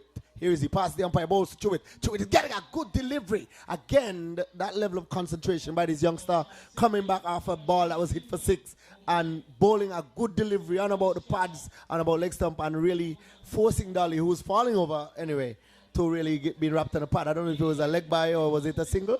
I could tell you, though, he took off after 11 strides. And You let's see what counted it. happens. I counted that. Right. So Let's see what happens, right? and that's the coach's eye for you, the listeners. Both would really know. And I don't know, both. I always say I don't know how you get so good with looking and observing and analyzing these bowlers as against the batsmen. I think you do more of a better job with the bowlers. Here is he up to the wicket to bowl to Grant, and is getting a delivery. There's a loud shout. Not out, says umpire Lane. But I'm still impressed with this youngster, both his work ethics. But the takeoff was 10. 10 that time. So he's not consistent, yeah. Not consistent. That's the problem. So he will become more consistent when he recognizes, look, my takeoff point is really this. I do that all the time. And if you miss your rhythm, stop. Right. So it's a discussion and all about what you do in the nets. Here is he, up to the wicket now to bowl to Grant. Grant is getting one, he's pulling over the man at mid-wicket, 1 bounce into the fence, 4. Shot, 6. Oh, wow. Well, I didn't see if it fell, but the umpire suggested it was 6, so he landed full into the fence. So now it's 51. So the 50 came up in, we just had it. It's now 50. Grant moves to 11. And the score 51. 50 runs total, 36 deliveries, 28 minutes, 3 fours and 3 sixes. 3 fours and 3 sixes. So both really good batting by the Damian Williams 11. And of course, once Dalston is in the wicket, you would expect this type of batting It was anyway. a good shot from Grant, though. Really good shot. It was short, not too short, but it was pivoting quickly. And here is he again, up to the wicket to bowl to Grant. Grant is driving off the front foot, well played to the man at Sharks to cover. And there is one more to the total. No run? Yeah, like you're saying. No, hold on. No run? You're saying things. Okay, right. Well, both, I was distracted by Burns. Then I was looking at something else. I don't know. I thought they ran through, but then I forgot Dalston would have not really. That brings up the end of over number 5. At the end of 5 overs, 51 for no loss. And the run rate both is 10.2 runs and over. But you see, for me, I would bowl Quinton now, the 1 over. Let him finish. It doesn't make any sense holding it back. I mean, by the time you come for your last over, they need 1 run. 1 run, yeah. Well, it's still some 29 runs adrift. So let's see what the skipper's thinking or mindset is. The run rate required now is just 3 runs and over, 3.22. So Burns has some work to do. He needs to pull back the scoring here. And he's now spread the field somewhat, but definitely a lot of short bowling, Buff, and that, I think, it was not necessarily the best way to be coming out defending 80 runs in 14 overs. This is a small ground, and what would have been 80 would have been probably a big score at Little Bay. I still want to see someone on the batting. Well, you're not going to see that. Not with Dalston doing what he's doing here. Here is Burns up to the wicket to bowl to Chewett. Why foolish delivery is behind him, but Dalston will not be running anything. No. He's looking to hit 4s and 6s. I don't think he'll be running anywhere unless he beats one guy and goes close to the boundary. 51 for 51. We're going to have a quick changeover. I think 51 for no loss. I think Basil will be coming off this one as well. So we're going to have a double change shortly. Here is Burns up to the wicket, flicked into the outside. That's lovely. But there's a man right there set perfectly at backward square to field, and one more to the total. Wixie, we seems to be on our way for a complete game, and that is really fulfilling. Yeah, very fulfilling. Good, that surprised me actually that we've well, it's the weather. That's the point, you know. I thought I was about to jump in my vehicle and leave, but I said, let me hold on, and I held on. Here is Burns away from the far end, who hasn't done a fantastic job at all. Here's a good delivery. That one is much better. He's getting that ball to cut across the right-handed batsman, and he needs to start it more on center and leg to get the batsman more to play and get. So far this over, I think he's trying to bowl within himself. Right. First over, he was trying to be. Quinton. He was trying to be Quinton. Yeah, and he spread it all over the place and was wide and wild. So a bit more reserved in this over so far. Here is Burns away from the far end up to the wicket to bowl to Grant. Grant is getting a good delivery. That one beat him all ends up. He was fishing at it. He had to pull the bat away at the last minute and really was lucky not to get an edge. Well, lucky to have avoided an edge there. He looks a bit disgusted with the shot selection. A bit too close for that shot probably. Should have left it alone.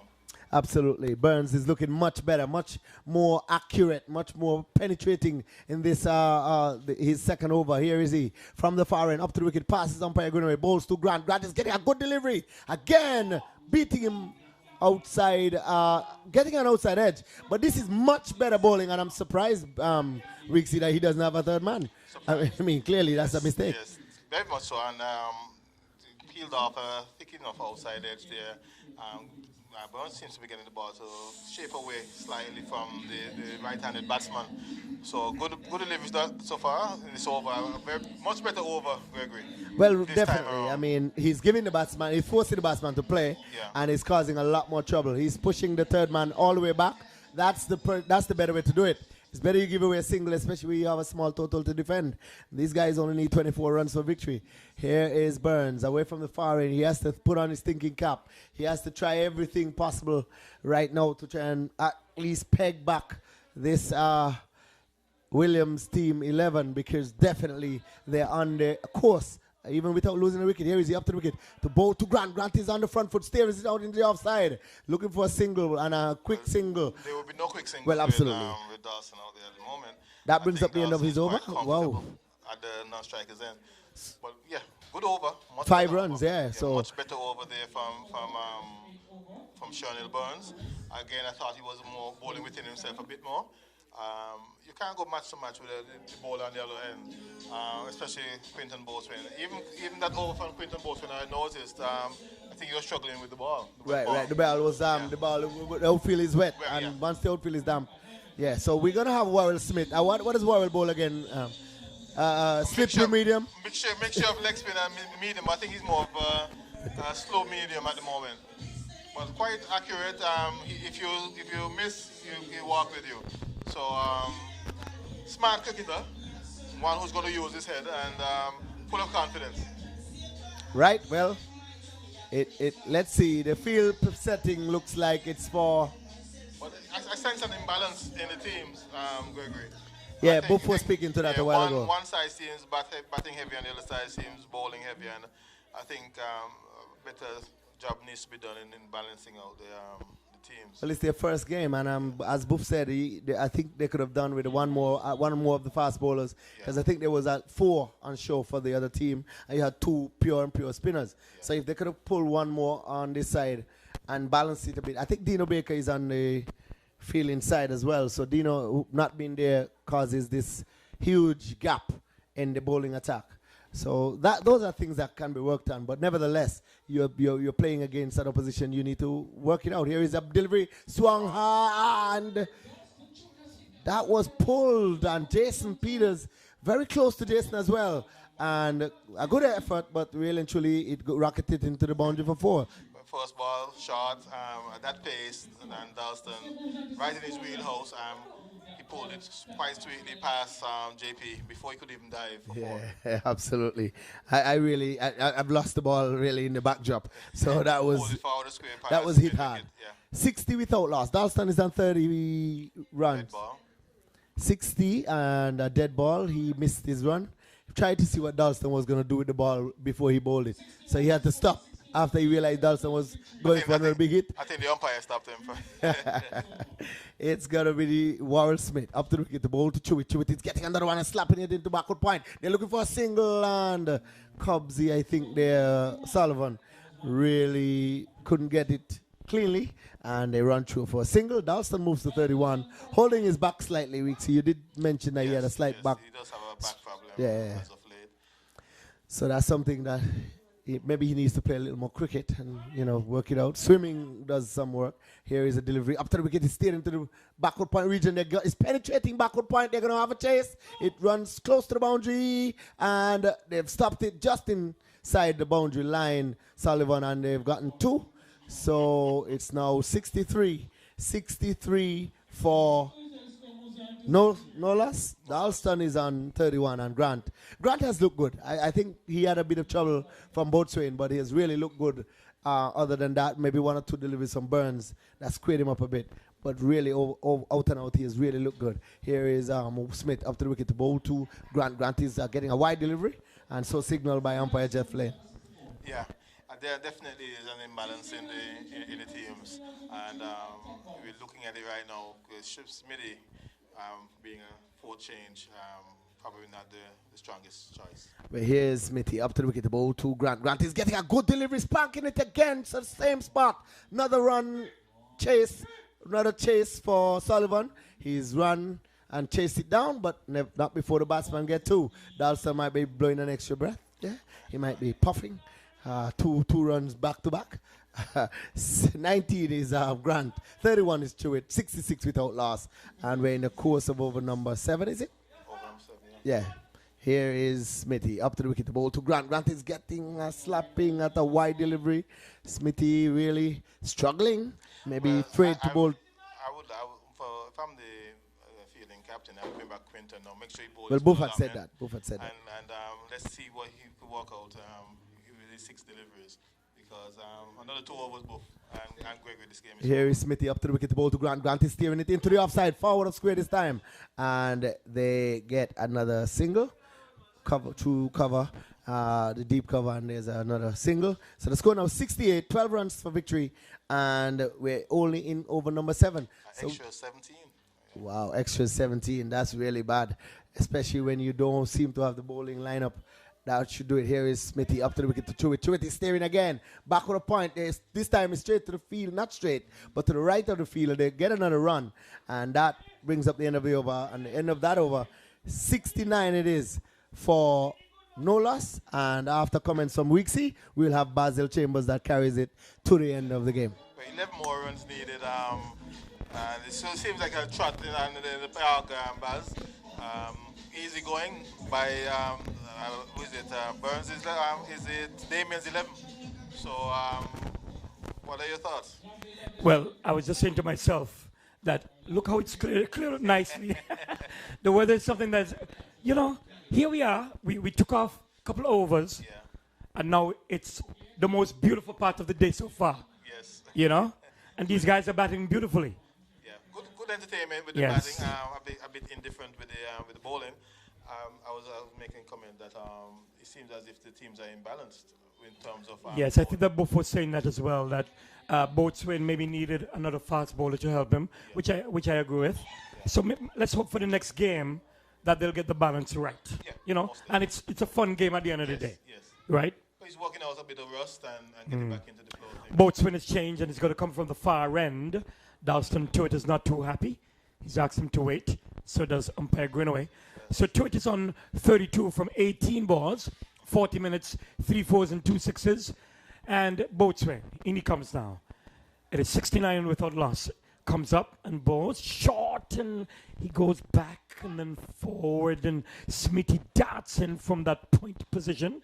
No run, totals kept on 69. Grant is on 20 from 26 balls, 2 4s and 1 6. The strike rate of Grant is 76.92. In comparison, Dalston Tuitt, 168. Crazy. And that is Dalston Tuitt. Yeah, that's his kind of game. Here he comes now to bowl to Tuitt. And Tuitt goes back, gets himself into a tangle. This one is quicker, shorter, and more fiery. They have a little chat there. Yes, I like it. I like it. And I can bet you that the conversation is, see you up a Nat later. Yeah. For the poor folks who don't know who Nat is, that's St. John's. Yes. That's where Dali's father's shop is and his mother. Well, he's taking off the glove Yes. and he's working over that Yes. left hand. I think he got a good strike on that hand. I don't think he won much of that one there, Baz. Yeah, but you know that in the real cricket, you would have been out there running on to make sure that he's all right, you know? Well, that does somebody else, but He's tough, okay. He's a All tough right. Well, he works at the Environmental Health Department. Yeah, he's good. He's good. So Dali, after being wrapped on the knuckles, here comes Boatswain again. They had a little chat. Let's see what happens. Comes up now. Post good delivery, almost clipped off the leg stump, and I like it. I like it. Let's wait. It's a bye signal by umpire Greenaway. So the Boatswain was standing there. Dali ran right into him. They had another bye play, but it's all good. It's all good. But that was a good delivery. I believe that he was looking for a shorter one again. Yeah. You know, he outfoxed him. And just missing the leg stump. Just missing the leg stump. Oh, by the way, we must compliment the keeper. Yeah, That was some good work by Yearwood. Very, very good work. Using his length Oh, yes. He's tall. Taller than his mother. Here he comes now. And Bowes. And oh, in the air, somebody's going to be out. And taken by Peters. That was a good short delivery again by Boatswain. Again, showing his experience. And this is what you expect from your top line players. Yeah. You know, short. He was trying to heave this somewhere, got himself into a tangle. Well, he was trying to help it along, but he came out on him a bit sharper, a bit higher than he thought, and he went off the top edge straight up to the man there for square leg in the Jason Peters, who is actually in the outfield and not behind the stumps, as we are accustomed to seeing for Montserrat. But good delivery, and I think this is the best thing they could have done. The game is pretty much over. Yes. And this is Quinton's last over. We want to see the best show on display. And I think we've so far had an entertaining over by Boatswain. Indeed. Indeed. Very talented young man. Here comes another guy who is actually studying in Jamaica. He's now into the police business and all of that. Dion West. Well, they had banter on their banter on Facebook. Yeah, you're right. I was just going to mention that when he said, "Don't forget, we're still good pals, right? Yeah. Please don't kill me. Please don't kill me." And he should be going out next week. He told me, you know. Okay. Yeah, he should be going back to Jamaica next week. So where I go, somebody needs to send a message to Quinty. Please don't kill him. Yeah, we need to complete this course first. Yeah. Yes, I like it. I like the little banter that these guys do on Facebook. You know, it's good stuff. Good stuff. They're good friends at the end of the day, but yes. competitive. So he's now taking his guard. Here comes Boatswain to bowl to West, and West gets a good delivery, just pushes it into the onside, and JP again comes across from that square leg position. Yeah, forward of square, and fields, and there is no run. The total is 70 for 1. Just about 10 more needed. 10 more needed. Should be easy going for the Williams 11. Well, we've seen funny things in cricket, but this would be beyond funny. It would be hilarious. Well, I saw something today with Barbados versus St. Lucia, which up to now I cannot understand how Barbados let that game go. Here comes Boatswain to bowl again, and he gets a good delivery. Loud appeal. But the thing about it is that Yearwood didn't really appeal too much. I don't know if you checked it out. It was Boatswain now saying to Dion, "Come on, man, you know you not walk off, no, man." You know, we talk about that in our local lingo, but it's all good. Well, we're going to see the replay. We're looking to see if we can find the replay here. But that was quick, eh? That was quick. That was perhaps one of his quickest deliveries that he's bowled. Yeah. And I'm pretty much on target from that end. I think he bowled a better over yes. from the southern end than here from the... Yeah. And again, sometimes these wickets are too paced. Yeah. Maybe that this end is quicker yeah. and more, more freestyle. Yeah. Exactly, for fast bowling. But that was a good delivery. Good delivery, very good over, entertaining. A wicket, we saw a wicket, and good cricket on display in that over. You know, I was going to ask you. I know that we are into a lot of 2020 and 10-10 and 50 over cricket, but I'll get back to that in just a bit. As it's going to be Warrell Smith, who'll continue into his second over. And he goes now to bowl to Tuitt, and Tuitt comes quietly forward, pushes into the outside. The man at backward point comes across and fields, and there is no run. There's been this discussion. For example, Michael Holding has said, I hate 2020 cricket. I have not seen it. I don't watch it. You know. It can be very entertaining stuff, Baz. Comes up Smithy Bowes, and Dalston Tuitt tugs this into the onside, and well fielded down there at the man who ran across from that mid-wicket position, down at square leg. One more to Tuitt. He's on to 33, and it's 71 for 1. Yeah. Well, I'm a big fan of the longer version, but I'm a test cricket dog too. I appreciate the 2020 version because it can be quite exciting. And it's for family. Yeah. Yes. And you could go 3 hours and you can get a full game in. It's like you're going to a football or basketball game, something like that. For the commercial value, it is. I think so too. But you see, someone like Michael, I understand what he's saying too, eh? Comes up, oh, that's a terrible delivery. That's run away. That's gone. It's a no ball. It's gone away for 4, so that will be 5 runs. And a free hit. Ooh. Yeah. So it's up to 76. Yeah.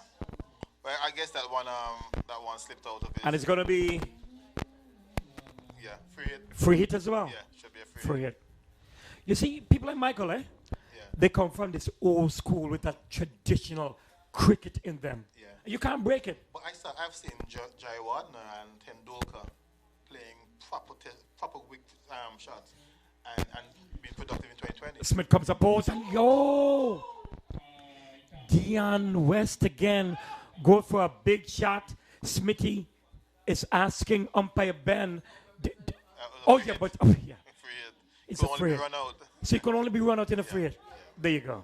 So no doubt. I used to wonder why only a run out, but if you can't be out, you could keep running. Well, you see, that's a good point. I used to wonder why I didn't remember. Yeah. Smith goes in now to bowl to West, and West tries to tug this into the onside. Comes off the top part of the bat. But tell you what, I can see a bit of rust dropping off the bat of West. Yeah. Because he hasn't probably batted for a while. Indeed, and he goes now, goes to West again. And West is beaten outside the line of the off stump, taken by the keeper Yearwood, who looks good. Looks good. Looks neat And behind you know, itself. it all depends on what you eat on a Sunday. If mommy cooks or sister cooks, you know, I can bet you the mommy cooked today. I'm not going to call any names. Here goes Smith into bowl now. He comes back, hammers into the offside, wants a single. It's not on. That's the end of Smithy's second over. And we can tell you 76 for 1 and Williams 11. They require only 4 more. 4 more runs. And it's academic at the moment. Well, if you look back at today's events, we look at Damien Williams, look quite nippy. Quinton Bowles in the same way.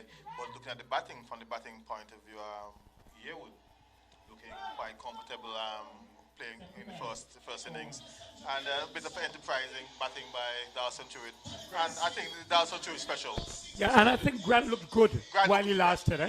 Yeah. Yes. Played some lovely drives. I think that Buff was saying that when he was with me, that he was playing some lovely drives down the ground. All in all, I think that this is the first game that's It's a good start. For pretty much the year. It's a good start. It's a good start, yeah. It's a good comeback.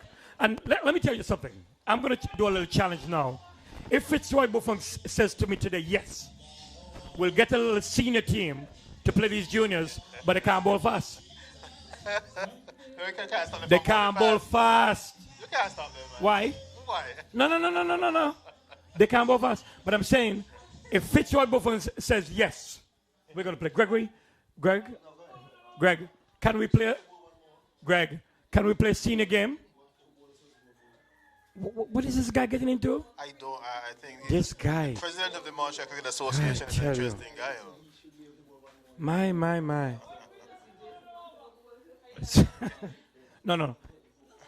No. We're asking you, can we have a senior game against, but they can't bowl fast. Okay, we'll. I see Buff holding his head, you know. Buff, you're right. Of course you're right, my friend. If you say no, I'm with you. Jason Peters comes up bowling something. I don't know what it is. But this one comes off the pad. What is Jason bowling? I always ask JP, even when we're playing softball, I say, JP, what are you bowling? And suspicious action. Is he bowling? Yeah, I think he's a kink in that elbow. Okay, right. We'll tell him that off air. Comes up, does his stuff. It's in the air, it's gone. Can both swing, get they done? Yes. Good Classic catch of the day. Classic catch of the day. And look at Jason, you know that Jason is going to feel that he did something great there, you know. Yeah, get Buff in here. No, come, let's just 3 of us tidy up. We don't have to go nowhere. Stick with me, 3 of us. So Buff, JP bowling his, right down, optimistic. No, what you call it? Right down, optimistic. Jeff Boycott will say, he's bowling, these guys are bowling lollipops. But it was fun while it lasted. Yeah, and it's good to see cricket back. You know, trust me, we enjoyed this. I mean, the rain, the interruptions maybe 3-4 times. Yeah. But it's worth it. It indicates that we can actually play cricket here. Yeah. Not forgetting at all we have a COVID situation. Yeah. We can manage it, I think. Well, it's interesting that Baz, that the players didn't wait for the umpires to come and inspect to say take off the covers. They were so enthusiastic. They were pulling them on and off at will. And this is the last conversation that they had in the UK the other day. They say, listen, it stopped raining. Why are we not having cricket? I don't know if you guys heard it. And the umpires now need to get abreast of what's happening. People are paying for cricket. Comes up, boss. Oh, that's a good delivery to Dion. The umpire says they're counting money. Yeah. They go outside, they go out there. And so guys don't have umbrella and walking around, not concerned, and then look and say, we come back here at 1:30. Oh, hits that in the air. Let's see. Gets one. And goes away for 4. That's it. That's the game. So, guys, in rounding up, where's Gregory? Call Gregory right there, if he's there. Because you guys would have been here to see the beginning of the game. Gregory, so both, what's your take on exactly what took place today? I think we enjoyed a lovely day's cricket, notwithstanding the rain, all right? We've seen some good cricket, young fast bowlers. I think the future of bowling is in good hands. Batsmen as well, we saw young Yearwood batting very nicely. Yes. I think most of the guys that are rusty, they have not played much cricket, but I think we should go on and have this maybe twice a month, not every week, right? And plan it. And the guys can practice in the week and, you know, come a little better. But I think it's a wonderful thing. Well, Basil. No, hold on. I'm doing the interviewing. So take that mic. Take that mic. Okay, so you're interviewing? Yes. Okay, I was just making a point where we're following both. Is that what we looked upon is that these guys were already just in the nets and they were hungry for cricket and they did not disappoint for calling for game and I think the game was of good standard and that was the point. I was just wanting to get in on the back end of what both were saying. And for the people who are watching us online, I want the people to know that these are the three guys, and of course little Lenny who's not here today unfortunately, who control that wonderful program on a Thursday. And let me tell you guys, the reviews have been great, Canton, right? And I'm sure that you guys have been getting some feedback. You know, how do you see all of this, that big show that you guys have on a Thursday, mixing with sports in Montserrat? Well, it's important, and I think it's information. It's able to look back and find out what made our senior guys, the Holdings, the Ambrose and the Walshes tick. It was the last 3 weeks in particular, last 3-4 weeks, I think we've taken the show to a different level. Thanks to you, Baz, with your connections. And I think it set the bar so high. And we're now looking to see how we can reach and keep that level in terms of interest, in terms of the content of the program. I think we've driven home, we're trying to drive home a point to our youngsters, especially on what it takes to take their game to the next level. And this is also transferable not just for cricket, but the hard work, the dedication, the never say die attitude. If you adopt that as a footballer, it will serve you well as well. So sometimes they say our show is cricket heavy, but cricket is sport, and sport has that link, that the same qualities that needed to be a good sportsman. Dedication, hard work, practice, and that fire in the belly. Indeed. Now let me speak to you, Gregory, because you are the president of the Montserrat Cricket Association. This is Salem Park, and this is a beautiful place. But we know. And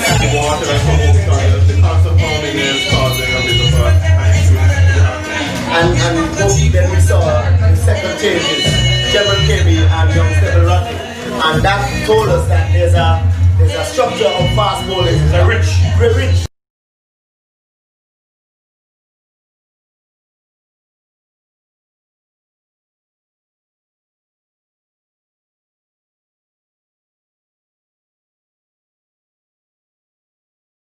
That it's clear that a balance is required. So you need to have 2 more fast bowlers this side, you know, and I really want to see people come on the batting too. So the mission we made over the years is they don't want the batting 7 and all that stuff. No, you want the batting 3, my brother. In one time, batting 3. If you don't want the batting 3, that's how you get practice. You can't be a batsman by number 7. 3, no lower than 6. Especially when you're playing in the local setup, you need to bat. And you look at Jason coming out before him as well. I mean, Jimmy is a seasoned player, he doesn't know the form, but I'm still thinking that Zawadi is out of the he needs to face a lot of bowling. And probably he might want to open sometimes. See, the youngsters we have, like, what's his name? Tall fast bowling, the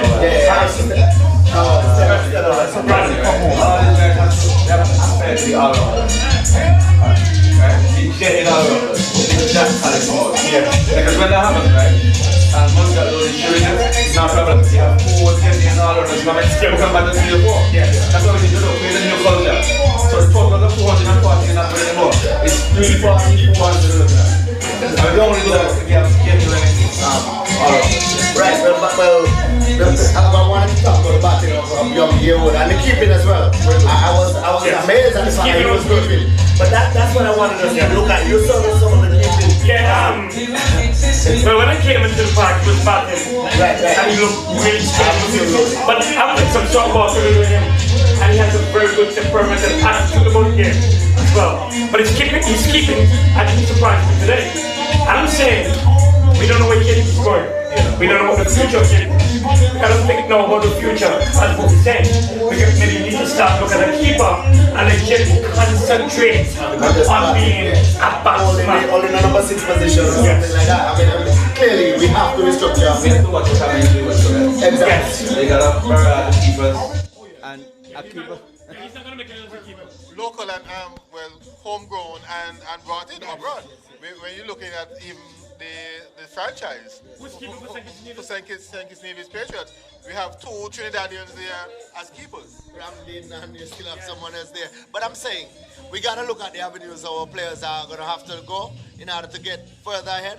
And also give them an opportunity. And that's why I said earlier, Basil, the Cricket Association decided to have a retreat. And that retreat is going to look at the policy, the structure, and where we really want our cricketers to go. How we're going to have a partnership with them, the government, and other links that we have to set up outside of the box. Because really and truly, we have a good brand of cricket. That's the summary for me, Basil. What I saw today was a good brand of cricket, something exciting to watch, something that looks like it has potential, drive.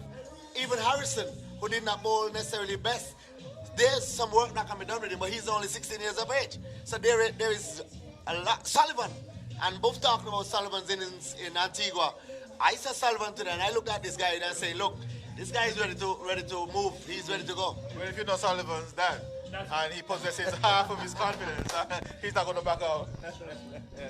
Right, so in the final analysis, both, it wasn't about the scoreline for me at all. It was about that we decided to have a match. A match was hard. Now we will go to the drawing board, look at what we have to do. I don't know if you saw anything, right around it, if we saw anything that we need to improve on in terms of the management of the match itself. The big thing for me is the spectator story. And I think we need to get out of that. This is Montserrat, and we are disciplined. The people here cricket, Basil, you can finish that part. No, I want to go first because you guys were here for the beginning of the game. So let me go first as the person who came last. But it's just exciting to have cricket. I'm a cricket dog. I'm a cricket lover. You understand? And it makes it even more exciting when I know that you're going to be there, Kenton is going to be, and my brother Buff is going to be there. I want to come. So even when Greg would call me today, he said, you come in cricket to hear me? No, man, I'm not coming to cricket, you know? But you know me. I had to come. So just to have cricket back is a plus for me, and we can only get better and get bigger. Well, it's fantastic to have cricket here in Montserrat.